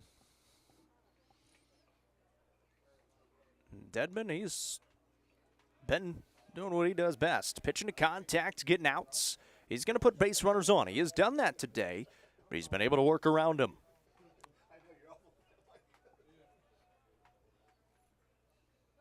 The 2-0 into Yano, swung on and fouled out of the play. It's 2-1. Good controlled swing there by Julian Yano. Again, someone who they're looking to get his back going a little bit with postseason play coming up next week. So you're looking for good swings. He's put a couple balls. He's hit a couple balls hard the last week or so. Just hadn't had the best luck either. And there's a called strike.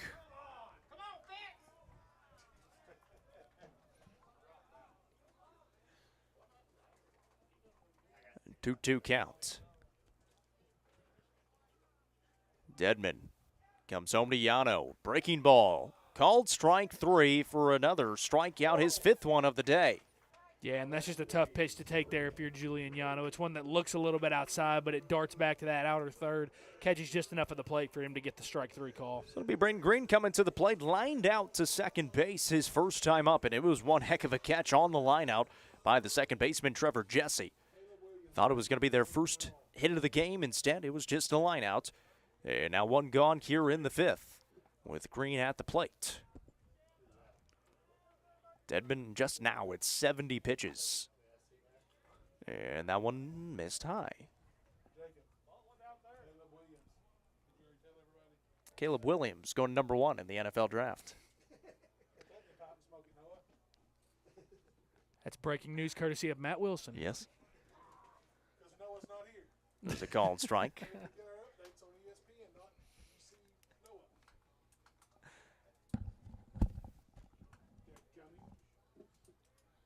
Dedman delivers the 1-1. And that one misses. 2-1.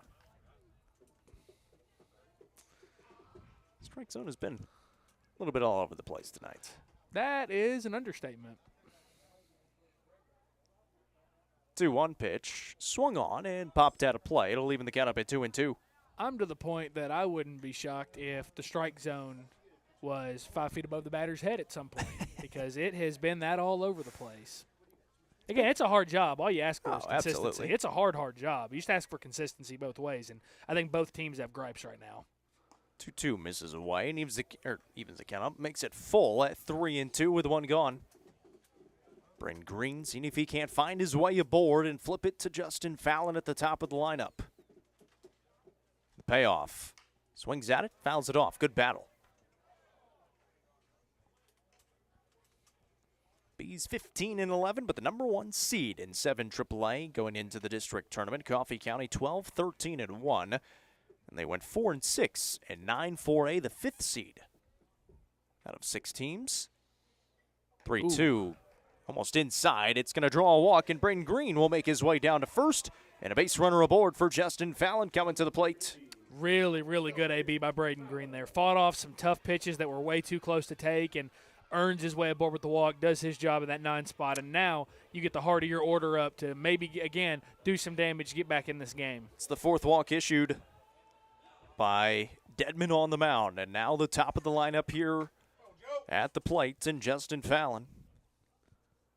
He has been aboard once, a walk in his last plate appearance, struck out in his first time up. 1 gone here in the inning, and that one will miss inside 1-0.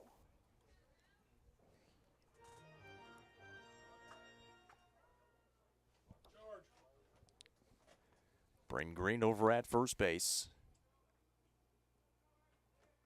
Does have 1 stolen base on the year. That one will miss low. I don't imagine with the 2 hitters you've got coming up, I don't imagine that you're putting Braden Green in motion here. But it would be something that if you wanted to be aggressive, you could absolutely see it.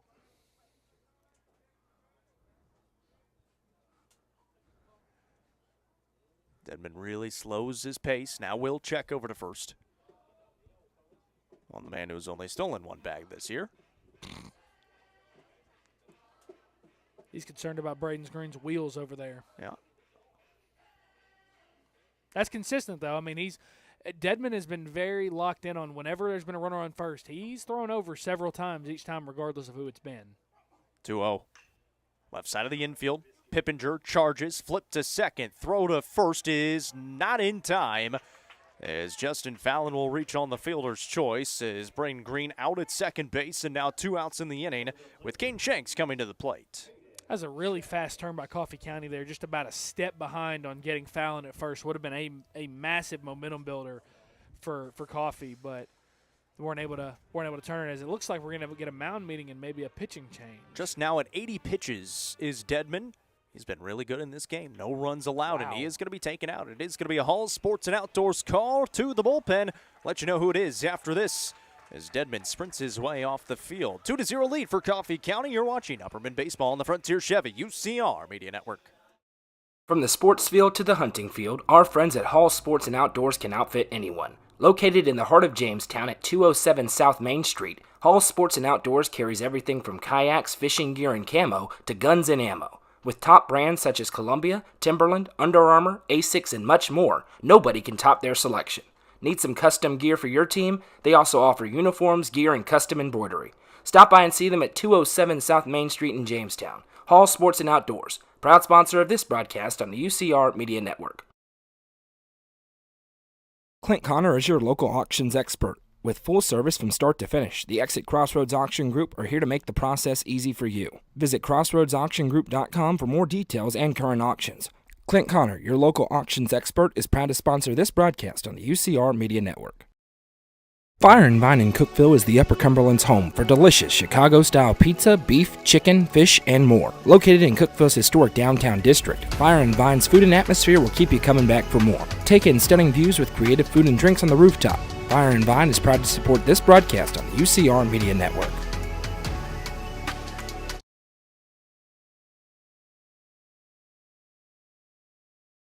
Back here in Baxter, it's a Hall Sports and Outdoors call to the bullpen for Coffee County. Isaiah Dedman's day is done. However, his line is still open with Justin Fallon over at first base. Filling in for him is going to be the center fielder, Jaden Fellers, a lefty on the mound, and he's got a few appearances this season, 5 starts, 27 innings, a record of 4-1 on the year.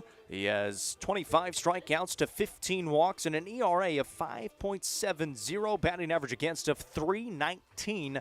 So he will give up hits, he will give up runs. However, usually he gets runs on the other side, gets run support. However, he's coming in a relief appearance here with the best batter in the lineup coming to the plate in Caden Shanks. Yeah, certainly going to be a tough batter to start your outing with. There's not many better in the area than Caden Shanks, especially in a situation like this. So you're looking for a good AB. You want to see a lot of pitches here, but the one thing the ERA makes clear there, Jacob, is that you're likely going to get something good to hit, something that you can drive and do some damage with. So Shanks will be the first batter that Fellers, the center fielder, now turned pitcher, comes in for. Dedman appeared to go to the dugout and then sprint back out to the outfield. Not exactly sure where in the outfield, either left or right. And check over to first, not in time. Not sure Fellers really even came set there either. He really came out quick with the quick pitch there. The 1-0. Misses 2-0. I think we're just guessing at this point with the strike zone. We are, at least. 2 outs in the inning with Fallon over at first. Shanks trying to do some damage. And they got him in a rundown. Fallon took off. Throw down to second base. They will tag him out. No, it was a balk. They called a balk. Oh. So it was not an out, did not get him in a rundown, and Fallon will be awarded the bag at second base. Well, it's very clear that he's not really been coming set for that long, and when you try to work that fast, that's the risk you run when you don't come fully set and wait for a second. That's the risk you run as a balk like that. Again, it was so subtle, I don't think either of us really picked up on it, but clearly the umpires did, and it's a good thing they did. So Fallon now at second base. Shanks at the plate. Still a 2-0 count as the balk was called. Coaching staff out of the dugout immediately for Coffee County, trying to get the explanation. Fellers, you mentioned it, had been working quickly and penalized that time.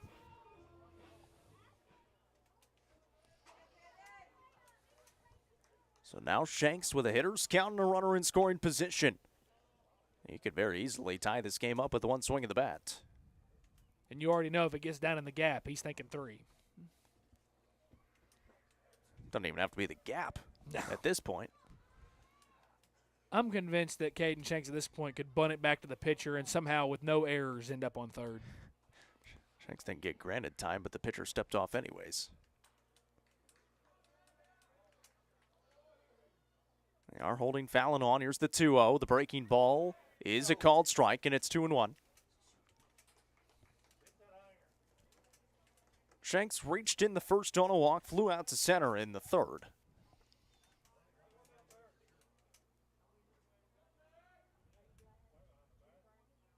Fellers looking back to second. Here's the 2-1. Check swing. Called a ball, and it's 3-1. Of course, Worsing standing behind, seeing if he can't come up to the plate here in the 5th. Fallon creeping his way off second base. Pippinger right behind him. They will check back there. Bad throw goes into center field. Fallon pops back up, but a good cover and back in time. So Fallon still safe there at second base.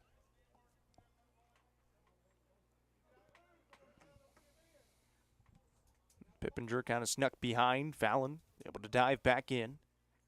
Throw was offline, and a good cover by the center fielder.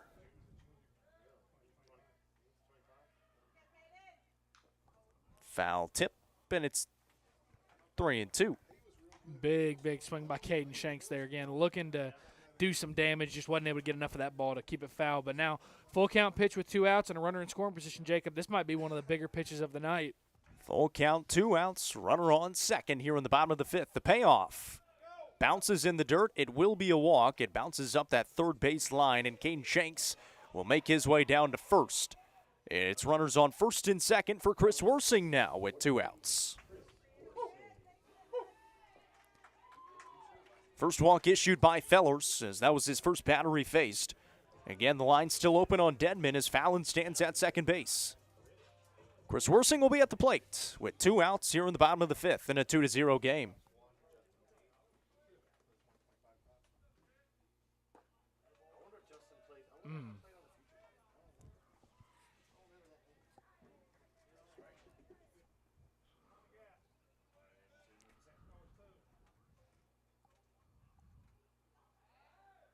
Fake on the check back to second again. One thing that has been consistent regardless of who's been on the mound, whenever there has been an Upperman runner on base, this Coffee County staff is supremely worried more about them than the batter. 0-1. Foul ball at a play, 0-2. And eventually that can get you in trouble because when you're focused too much on the hitters, especially with 2 outs and a 2-strike count, when you're worried more about who's on base and not the hitter at the plate, that's when you're more likely to make a mistake and leave one over the plate that can get hammered. And we've seen throws into the outfield as well on the throw to second. Nobody holding Fallon on. Now the second baseman creeping in. This one sawed off right side. That'll be down for a hit. Fallon around third. And stop sign is on. Shanks is running up to third, and now they're going to be in a rundown. Shanks diving back into second, and he is out. Fallon initially blew through the stop sign, went back. Shanks didn't see it. He was already all the way to third base. Had to go back to second, and he is tagged out, and they will be out. 2-0. We are through 5, heading to 6. You're watching Upperman Baseball, presented by Nick's Restaurant and the South Willow Auto Clinic on the Frontier Chevy UCR Media Network.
Back here in the 6th, Upperman runs themselves out of an inning as Caden Shanks went through second base all the way up to third. Fallon was already there as he was held up. Shanks didn't see it, had to go back to second. He was tagged out at second base. Instead of being bases loaded and 2 outs, it's out of the inning, and we are to the 6th. Wyatt Curtis on the mound, and the top of the 6th, he's got 75 pitches. He's going to face 9-1-2. He has retired everybody since the first inning. He has faced the minimum in the 2nd, in the 3rd, in the 4th, and in the 5th, and he has been absolutely tremendous ever since that first inning. Yep, worked ahead often, and he's worked ahead quickly. So if he keeps doing that here again, he'll give Upperman another chance, but you really feel like you just let a big opportunity pass you by to get at least one run on the board if you're Upperman there. Again, didn't really see what happened if Coach Shanks called Justin back to third, and maybe that's what ended up happening. Just seemed like a miscommunication on the base paths. Swing and a miss by Shepard. It'll go to 1-1. Shepard, a strikeout victim his first time up. That was back in the 3rd. Curtis comes home with a 1-1. Back up the middle, in between the legs of Curtis. Yano cannot get there, and that'll just be the second hit of the ball game for the Coffee County Red Raiders. Yeah, just kind of poked that one up the middle, got enough of the barrel to hit it hard enough to get it under the glove of Yano, who just about made another really good ranging play up the middle there. So now you got to deal with another base runner, and Curtis hadn't dealt with one of those in a few innings, so we'll see how he deals with it here. First base runner he's allowed since the 1st. He had retired 14 batters in a row before that single right back up the middle by the 9-batter Brendan Shepard. At the plate is now Cole Pippinger. First one in there for a called strike. Pippinger walked and scored his first time up, flew out to center on a deep fly his second time. Check over to first, just making sure he's staying honest.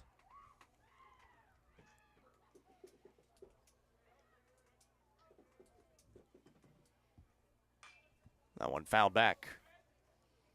Pippinger, 356 batter on the season, 3 home runs, 21 runs driven in, 20 walks drawn. He drew that in the first.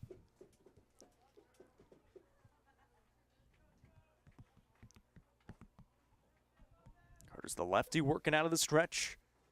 Delivers, misses inside. And the count goes to 1-2. Runner on first is Shepard. Shepard 2 for 3, I beg your pardon, 7 for 8 on stolen bases. That'll miss inside. Of course, you do have rookie Allison behind the plate now instead of Carson Shoup, so not too worried about the runners on the base paths.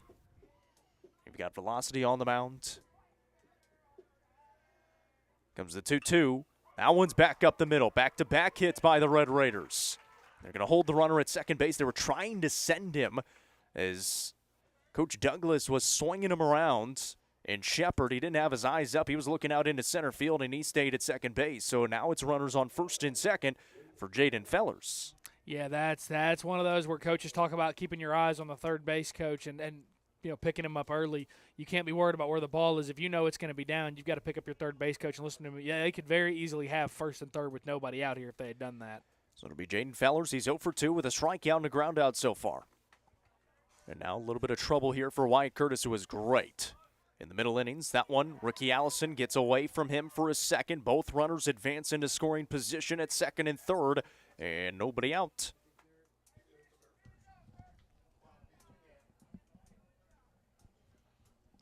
Got away from Ricky Allison, the count 1-0. Nobody out here in the sixth.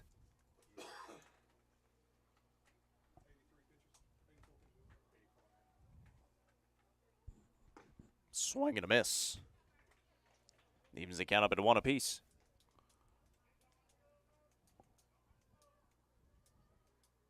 Curtis working quick now. The 1-1 swung on and missed, and it's 1-2.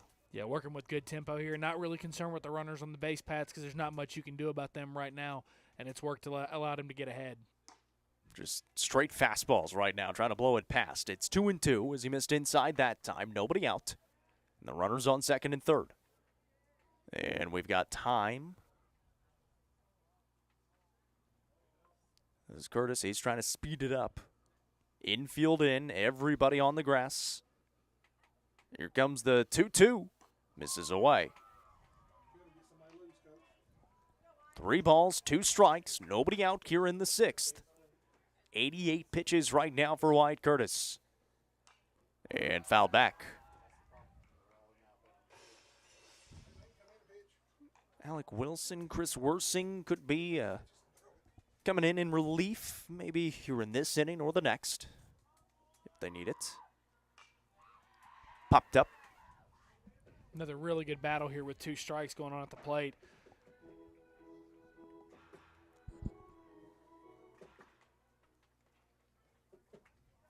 Three-two.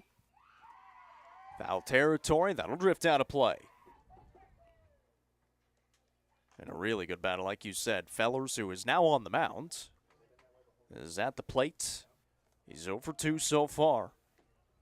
And trying to battle. The payoff.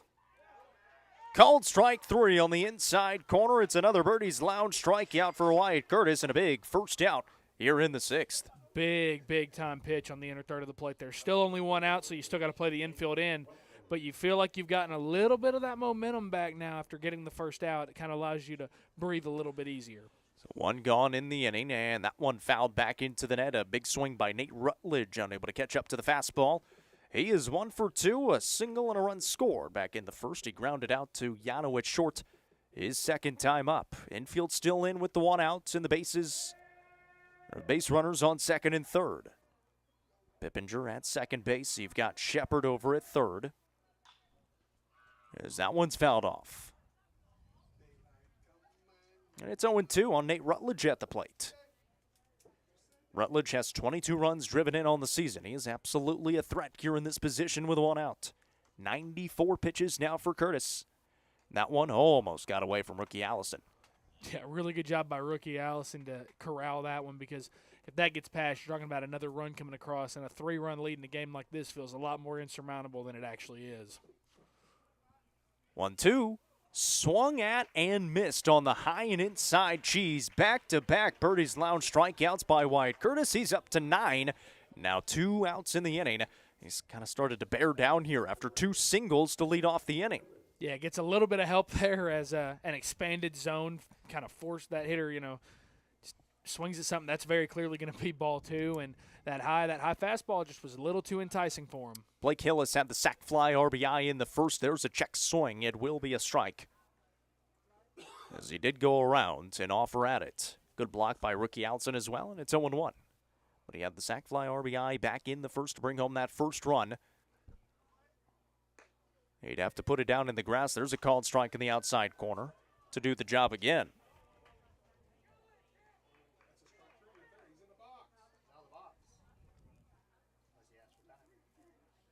No balls, 2 strikes. Wyatt Curtis on the mound, trying to work around 2 singles to lead off the inning here in the 6th. Looking for his 10th Birdie's Lounge strikeout. And he'll have to wait one more pitch. 99 on the count right now.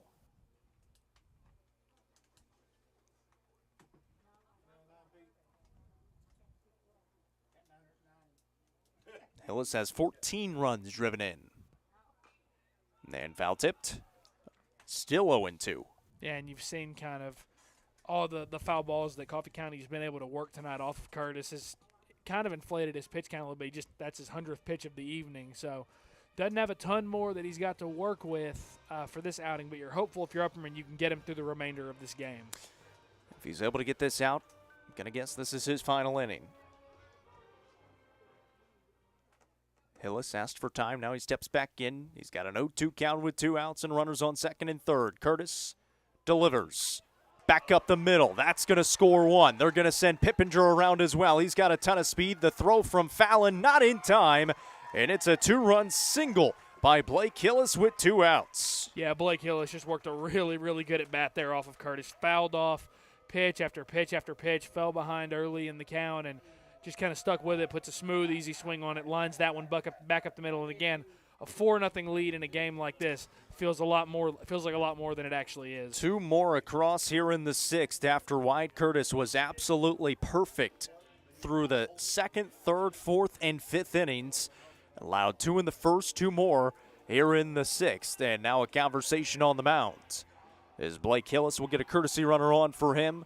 He's got his 2nd, and 3rd runs batted in on the night, as he had the sac fly RBI back in the first. Curtis right now at 101 pitches.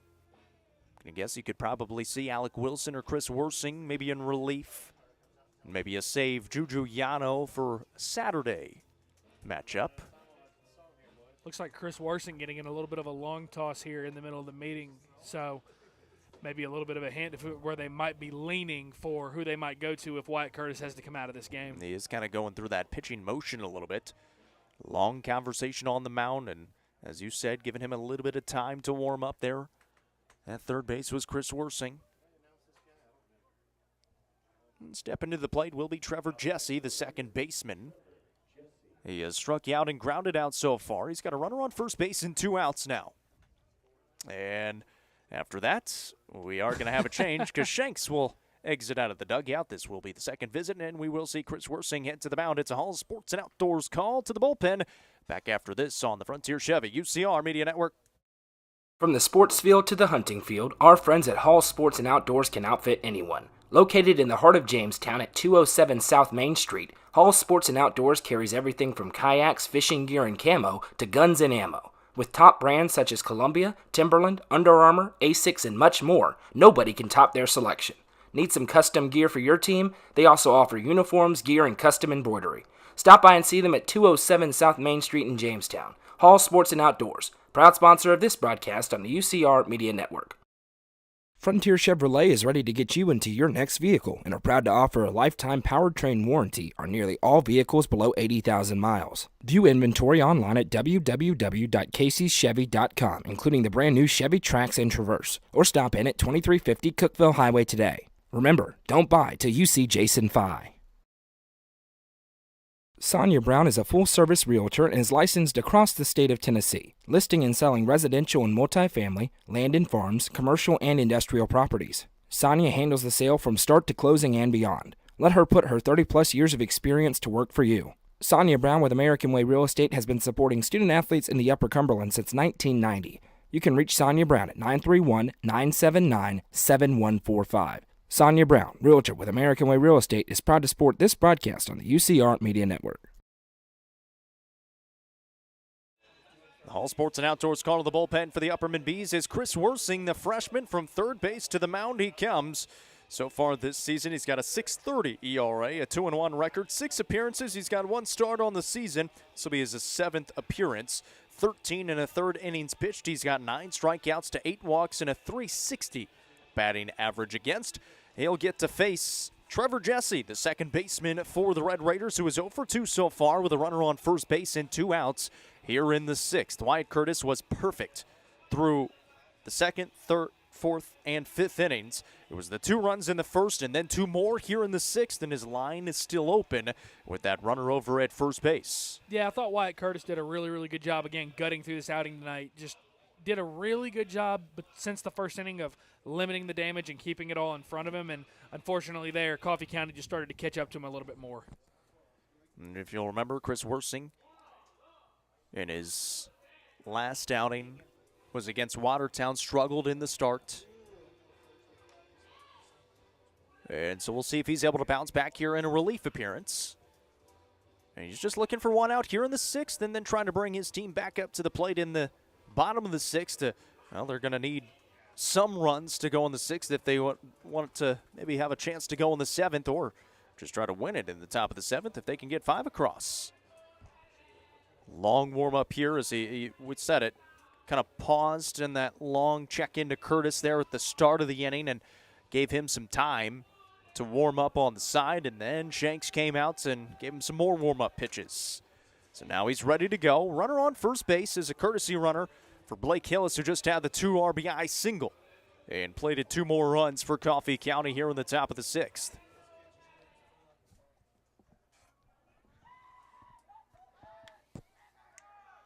Runner goes. Allison, throw down. In time, rookie Allison guns down another runner in it. Just needed 1 pitch from Chris Worsing, and they were able to get out of the inning. So we are through. We're going to the bottom of the 6th. 2 more runs across for Coffee County. It is 4-0. You're watching Upperman Baseball, presented by Nick's Restaurant and the South Willow Auto Clinic on the Frontier Chevy UCR Media Network. Nelson Trophy and Screen Printing is proud to support student-athletes and athletic departments throughout the Upper Cumberland. They're also proud to sponsor the Nelson Trophy and Screen Printing Player of the Game on this broadcast. From trophies to t-shirts, they can do it all. Stop by and see them at 120 Circle Drive in Allgood, or give them a call at 931-537-9559. Nelson Trophy and Screen Printing is proud to sponsor this broadcast on the UCR Media Network. Clint Connor is your local auctions expert. With full service from start to finish, the Exit Crossroads Auction Group are here to make the process easy for you. Visit crossroadsauctiongroup.com for more details and current auctions. Clint Connor, your local auctions expert, is proud to sponsor this broadcast on the UCR Media Network. We're back here in the bottom of the 6th, and for the Bees, they're looking to do some damage here in the inning. 4, 5, and 6 due up for them. Alec Wilson, Evan Huddleston, and Carson Holroyd here in the 6th. It'll be Jaden Fellers on the mound, and that does mean that Isaiah Dedman's day and line is done, as Fellers was able to come in and get out of the inning back there in the 5th, as he came in and allowed a base runner, but then he was able to get out of it with Chris Worsing singling, and then a little bit of chaos ensued after that. But the final line for Dedman on the mound: 4 2/3, 1 hit, 4 walks, and 5 strikeouts, no runs for Dedman on the mound. He was really good. And you mentioned the Nelson Trophy and Screen Printing Player of the Game coming up in the South Willow Auto Clinic post-game show, saying it might be Dedman. Blake Hillis may have just put himself in line for that as well. Yeah, Blake Hillis had a really, really good game as well. Again, and comes up with a big, big hit there in a big moment because Wyatt Curtis seemed like he was going to get out of it, and then he just ends up putting a really smooth, easy swing on it. And if you'll remember, he also had the throw down to second base to get Kane Shanks at second base to end that fifth inning. Here's Alec Wilson at the plate against Fellers, and that's a called strike. Yeah, Coffee County, for all the credit of what their offense has done and what their pitching staff has done, their defense has been really good. They've made, in both of Upperman's big scoring opportunities, they've made some big plays tonight. That one hit hard, but right at the first baseman, Rutledge was able to make the grab for the first out of the inning, and that'll bring Evan Huddleston to the plate with one gone. Huddleston 0 for 2 so far. Pop out to the left side of the infield and a strikeout, as Wilson will make his way back to the dugout after that lineout. Fellers is on the mound still, the lefty coming in from center field. Under the lights, Aaron Baxter. This one swung on and fouled off. 0-1. Bees will get ready to take on Station Camp coming up on Saturday at noon. That is a huge game, a huge non-district game, and quite possibly a state tournament preview. That'll be a fun one. Absolutely. Rusty and I will be on the call for that one. We'll also be out in Smithville tomorrow, DeKalb County welcoming in former district opponent Macon County. Still not used to that. Still not quite. Wasn't used to it in basketball season, and I'm not used to it now. It should be a fun one tomorrow as well. The 1-1. Misses inside. 2 balls and a strike now to Evan Huddleston.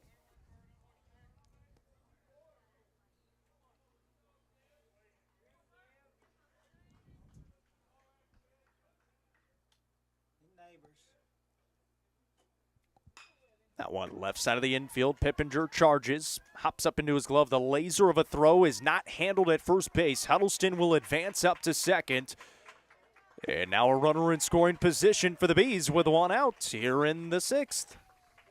And again, a good job of forcing the defense to make a play there by Evan Huddleston as he hustles down the line, forces the bad throw, and now he's in scoring position with one out. Again, you might not be able to get it all back right here, but if you can get a run or two back and make the 7th inning a little more manageable with a clean inning, you can maybe talk about coming back in the bottom of the 7th.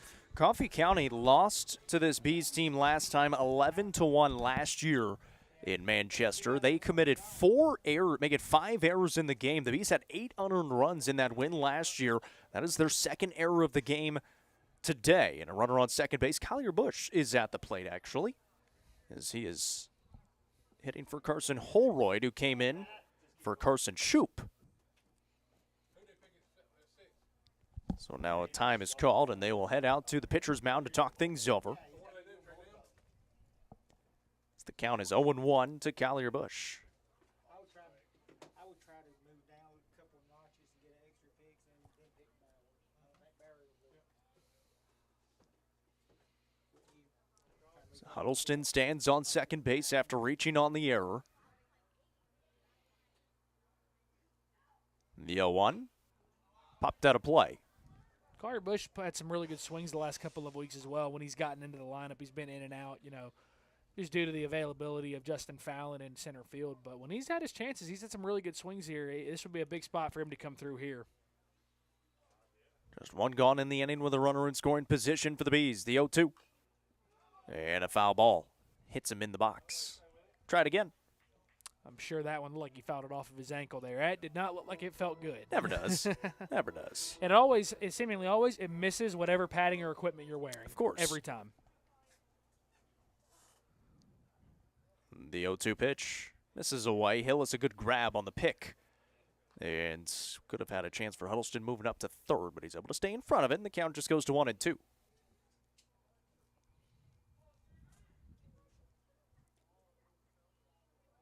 Bush. With the 1-2, breaking ball swung on, and it's going to be another balk. That is the second balk called on Fellers. The pitch does not count, and moving up to third will be Huddleston. Again, looks like he's just not really coming set fully out there. He's almost trying to quick pitch him, and they've caught it now twice. One of those where you've got to make sure you're coming set, especially now with the runner at third. You're not really worried about them taking off now. Still a 1-2 count. Fastball. Ooh. Missed a little bit low. That was a really, really close take by Collier Bush. Where that ball was placed, that's been called a strike consistently. So Really gutsy take there, but he evens the count up. 2-2. Here it comes. That time it's a called strike on the inside corner. And now 2 outs in the inning. That'll be the first strikeout for Fellers. And 2 outs in the inning. Rookie Allison coming to the plate. He's been aboard twice, reached on an error and a single in his last time up. Trying to bring home Evan Huddleston, who stands at third base. 2 gone here in the bottom of the 6th. I want to miss. It's 1-0. I believe the Titans are on the clock over there. They are on the clock with about 4.5 minutes to go, and both of their first targets that I was looking forward to are off the board. Well, there you go. So And that's that is just a called strike. That's just being a Titans fan. It's just constant pain, suffering. We're never happy. That Miami Dolphin game was The 1-1 is drilled by Allison. Pippinger gloves, makes the throw, and it's in time. Wow. What a play by the Mississippi State commit at short. And it gets out of the inning and strands a runner in Huddleston over at third. Through 6, heading to the 7th, you're watching Upperman Baseball, presented by Nick's Restaurant and the South Willow Auto Clinic on the Frontier Chevy UCR Media Network.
Welcome back here to Baxter. It's a 4-0 lead for Coffee County. They're looking to add on some insurance here in the top of the 7th. It'll still be Chris Worsing on the mound. He came in for 1 pitch, and it didn't even matter because rookie Allison gunned down the courtesy runner for Blake Hillis at second base. So Trevor Jesse will lead things off here in the 7th. It'll be 5, 6, and 7. Trevor Jesse, Brady Doherty, and Davis McKenzie due up here in the inning for Chris Worsing, who is on the mound. Yeah, big inning of work for the freshman right here. A chance to throw up a 0, keep this game at 4-0, keep it as manageable as you can, and give the offense a chance to maybe put together a rally in the bottom of the 7th, see if they can pull off some last inning magic to even this one up or take home a walk-off win. For the Bees, they have 8, 9, and 1 due up, so they will at least get to the top of the lineup in the bottom of the 7th. It just depends on if there's going to be anybody on base in that opportunity. As Chris Worsing will try to work a quick top half of the 7th here against 6, 7, and 8. Or beg your pardon, 5, 6, and 7.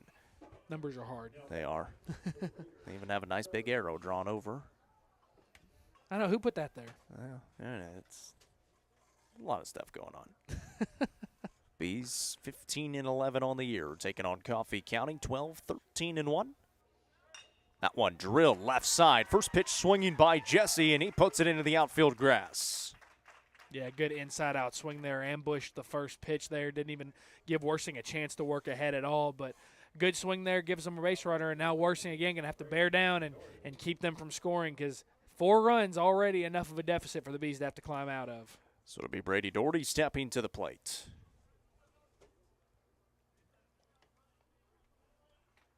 With nobody gone, here in the top of the 7th.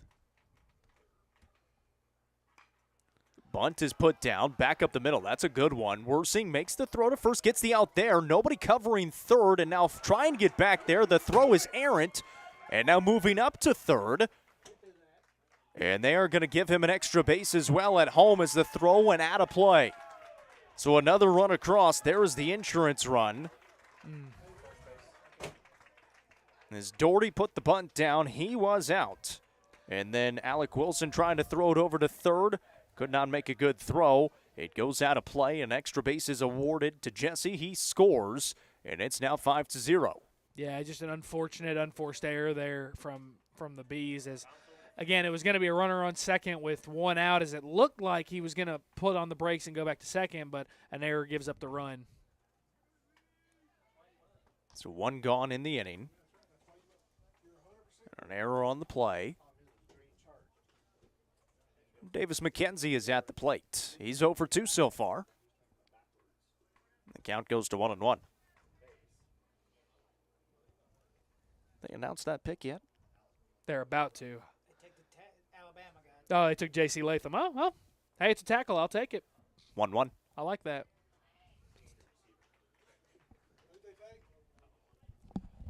Two balls, one strike. Worsing into the windup. Misses away. 3 balls and a strike. So this is really the first batter he's had to really face. You threw one pitch back in the 6th. Single on the first pitch to Jesse, and then a bunt on the first pitch to Doherty. And a swing and a miss here makes it 3-2.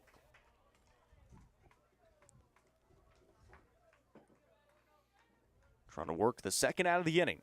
They will run across for Coffee County. They lead it 5-0, and that'll be fouled back.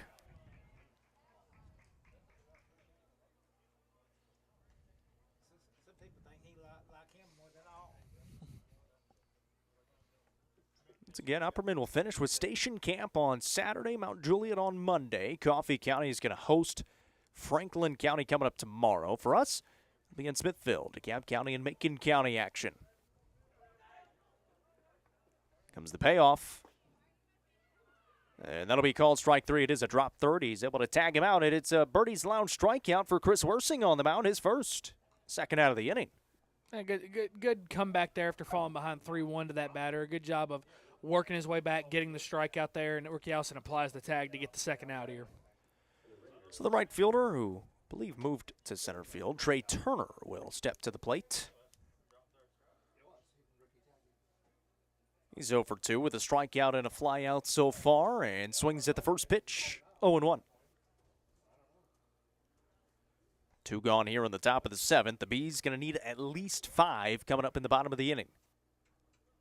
So far, the run across from Jesse, who singled and was able to come around to score.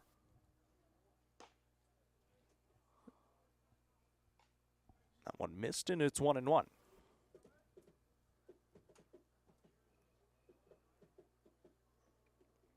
Worsing delivers. Left side of the infield. That one eats up Yano at short. Into the outfield it goes. And a runner aboard.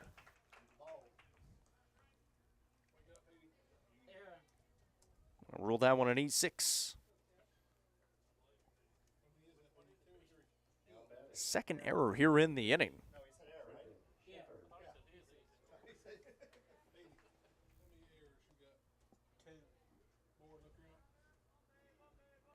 So runner at first base is Trey Turner with Brendan Shepard at the plate. He singled and scored his last time up. There's a called strike into him.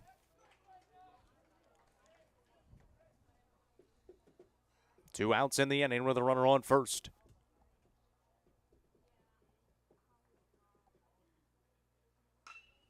High in the air. Shallow center. Yano ranging back will make the grab. The Bees will be coming to the plate with their final chance. They need 5 to extend this game. It's 5-0. Coffee County on top. You're watching Upperman Baseball, presented by Nick's Restaurant and the South Willow Auto Clinic on the Frontier Chevy UCR Media Network. Frontier Chevrolet is ready to get you into your next vehicle and are proud to offer a lifetime powertrain warranty on nearly all vehicles below 80,000 miles. View inventory online at www.caseychevy.com, including the brand new Chevy Trax and Traverse, or stop in at 2350 Cookeville Highway today. Remember, don't buy till you see Jason Fye. Delicious Pan Pizza is Domino's best-kept secret. With locations in Smithville, Sparta, Livingston, Allgood, and 2 in Cookeville, Delicious Pan and hand-tossed pizza, pasta, and more is never far away. Use the Domino's app to take care of your game day eats today. Domino's is proud to support this broadcast on the UCR Media Network. It's 8-9-1 due up here in the bottom of the 7th for the Bees. They trail 5-0 against visiting Coffee County in this non-district game. Coffee County in District 9 4A. And trailing today in this one, the hits have not been there today for the Bees. 2 hits mustered so far today, no runs across. Their best chance came back in the 5th, and it looked like they could have had bases loaded and 2 outs. Instead, ran themselves out of an inning. Kane Shanks did not see the sign that Justin Fallon was being held up at third, ran into an out. And so now 8-9-1 due up for the Bees. Juju Yano, Brain Green, and Justin Fallon against Jaden Fellers, who is still on the mound. Yeah, it's simply put here, you need base runners, and you need them quickly because you don't have very many opportunities left. So you got 3 outs to work with, go get them. Breaking ball, drops in there for strike 1.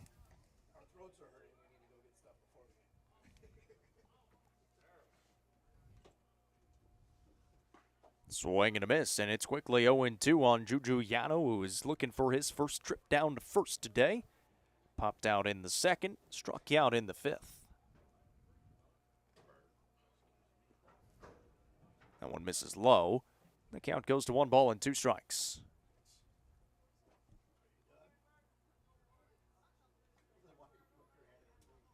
Swing and a miss, and a strikeout, 2nd one on the day for Fellers, who is on in relief of Dedman, who was really good through 4 2/3. Be Brain Green stepping to the plate, reached on a walk his last time up.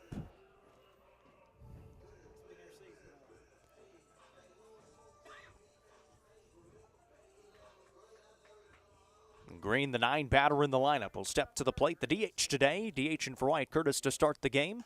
Swing and a miss, 0-1.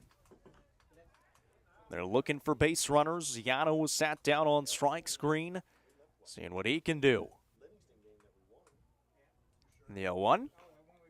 Dribbler, right side, right on that line. It will go foul. It'll be a foul ball, and Green fortunate because it'll still be in the at-bat. It's 0-2.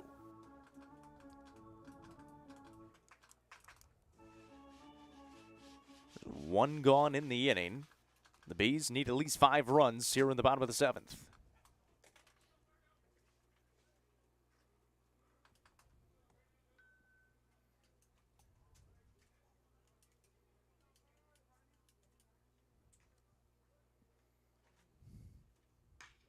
That one hit harder, but right at Rutledge eats him up a little bit. Gathers, flip on to first, and Fellers is there to cover for the 2nd out. And a really good job of composing himself there. Just, again, it'd be easy to kind of let that one get away and end up giving up a base runner on the air there, but he just kind of stuck with the play and ends up with the out. So Justin Fallon will try to get a 2-out rally going here for the Beasts. Last time up, he reached on a fielder's choice. He was balked over to 2nd. And then he was held up at 3rd on the hit by Chris Worsing. Showing bunt. And that'll be in there for ball 1.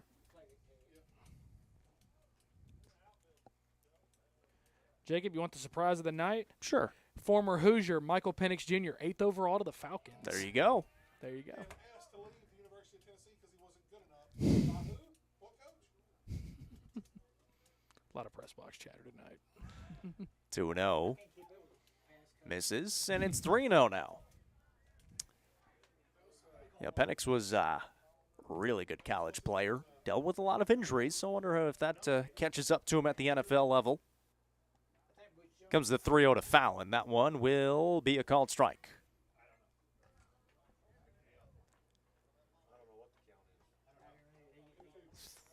Three and 1.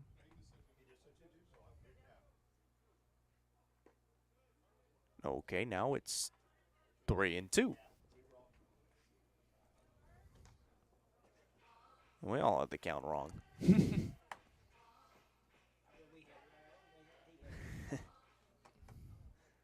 Full count here with 2 outs. Payoff. Drilled. Left side, that'll be down for a hit for Justin Fallon. He puts it into the outfield, and a base runner aboard with 2 outs. Kane Shanks will come to the plate. And that's exactly what the Bees needed, just trying to keep those batters coming to the plate. Yeah, now you're trying to just keep the line moving, try to, just keep extending this inning AB by B and AB, and you've got the hitters in the lineup to do that. Now you've got them up to the plate. You just got to make sure you're taking smart swings. You're not being over-aggressive in the wrong spots. Kane Shanks walked his last time up. That was with Fallon at first base. Actually moved up to 2nd after a balk. Bunt, put down, really good one. Shanks is going to be aboard safely. Fallon turns the corner at second and then is going to smartly turn back around at second base. So a really good bunt single there by Caden Shanks. He will be aboard. Back-to-back hits by the Bees. And now Chris Worsing coming to the plate. Yeah, safe to say Coffee County was not expecting Caden Shanks, of all people, to drop down a bunt there, and ends up working out perfectly. And now you've got a little bit of momentum going. You've got some base runners on. You're putting some pressure on them. See if you can maybe get one of those runs in here. Well, that's what you need. You just need base runners. Yep. You're down by 5. That one swung on by Worsing out of play. It's 0-1. We said it. You're in the right part of the lineup to put together a big inning with 2 outs. You're in the right part of the lineup to do that now. Fallon at second, Shanks over at first. And Worsing was up in this situation in his last time up. He singled. And that was when they ran into an out at second base.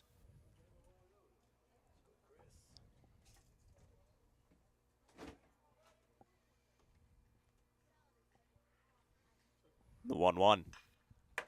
And that'll be a foul ball, and the Bees down to their final strike again. 1 and 2 with 2 outs. Runners on first and second. The freshman, Chris Worsing, at the plate, trying to extend this game, trailing 5-0. Coffee County trying to pull off an upset. Off the end of the bat.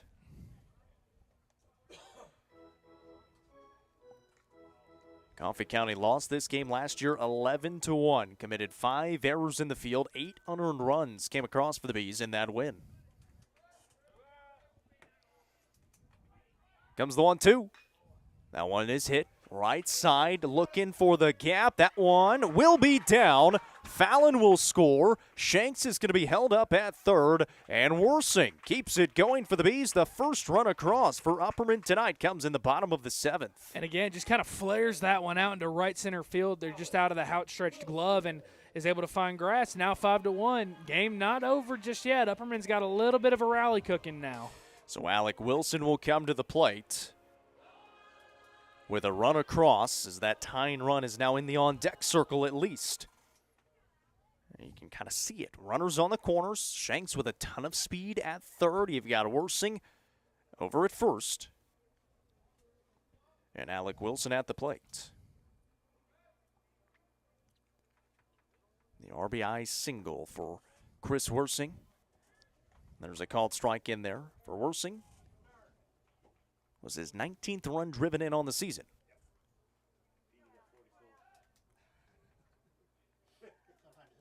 Fellers trying to close this one out.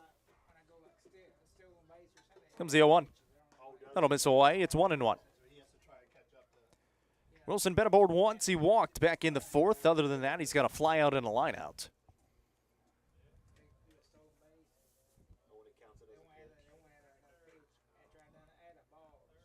Here's the 1-1.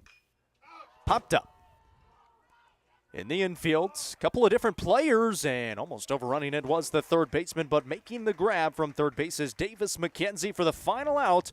Strands a couple of runners, and that'll do it tonight. The final score, 5-1. Coffee County comes into Baxter and downs the Bees in this non-district matchup. Yeah, and it feels like this is one that when you look back on it, the plays that Coffee County made in the field, you know, throwing out a couple runners at home and the rundown that happened that Caden Shanks ends up having to go back to second and gets thrown out there. Those opportunities, it seemed like those ended up being the difference in the game. Upperman had their chances, just weren't able to really capitalize on it. And give Coffee County a lot of credit. Got a really good, well-pitched game out of their 2 arms tonight. A really, really good win for this team here in Baxter. For Coffee County, 5 runs on 5 hits. They had 2 errors in the field. Upperman had 1 run on 5 hits and 2 errors in the field as well. Offensively for the Bees, Chris Worsing was 2 for 4 with a run driven in. Justin Fallon 1 for 3 with a run scored. Shanks 1 for 2 with a couple of walks. And rookie Allison was 1 for 3 as well. On the mound, Wyatt Curtis will get the loss. He was 5 2/3, 4 hits, 4 runs. They were all earned, 1 walk and 9 strikeouts. And he was perfect in the 2nd, 3rd, 4th, and 5th innings. It was the 1st and the 5th that did him in. On the other side, getting the win is Isaiah Dedman. 4 2/3, only 1 hit allowed, no runs, 4 walks, and 5 strikeouts. Offensively for Coffee County, it was Blake Hillis having a good night. 1 for 2 with 3 runs driven in. The sac fly RBI in the 1st, and then the 2-run single back in, that would have been the 5th inning, to get those other 2 runs across, or the 6th inning, I beg your pardon, the other 2 runs across for Coffee County. Once again, this is the South Willow Auto Clinic post-game show. Rusty, who are you going to go with for the Nelson Trophy and Screen Printing Player of the Game? Yeah, I'm going to go with Blake Hillis. Drove in 3 of the 5 runs tonight, had a big game at the plate, and I think the play that gets lost in all of it, he's the one that's able to throw out Caden Shanks to end that rally and cut Upperman's opportunity to score short there. So defensively, made a huge play, had multiple big ABs at the plate. So I'm going to go with Blake Hillis tonight. So the Bees lose 5-1 tonight against Coffee County. They fall to 15-12 on the year, and they've got 2 games to go and 2 really good teams. Station Camp, the number 3 team in 3A, coming to Baxter on Saturday. A noon start time. We'll be here for that one just before noon to get you ready for it for the Crouch team with Highlands Elite Real Estate pregame show. And then Monday, they'll go on the road to Mount Juliet at 6:30. We'll be there for that one as well.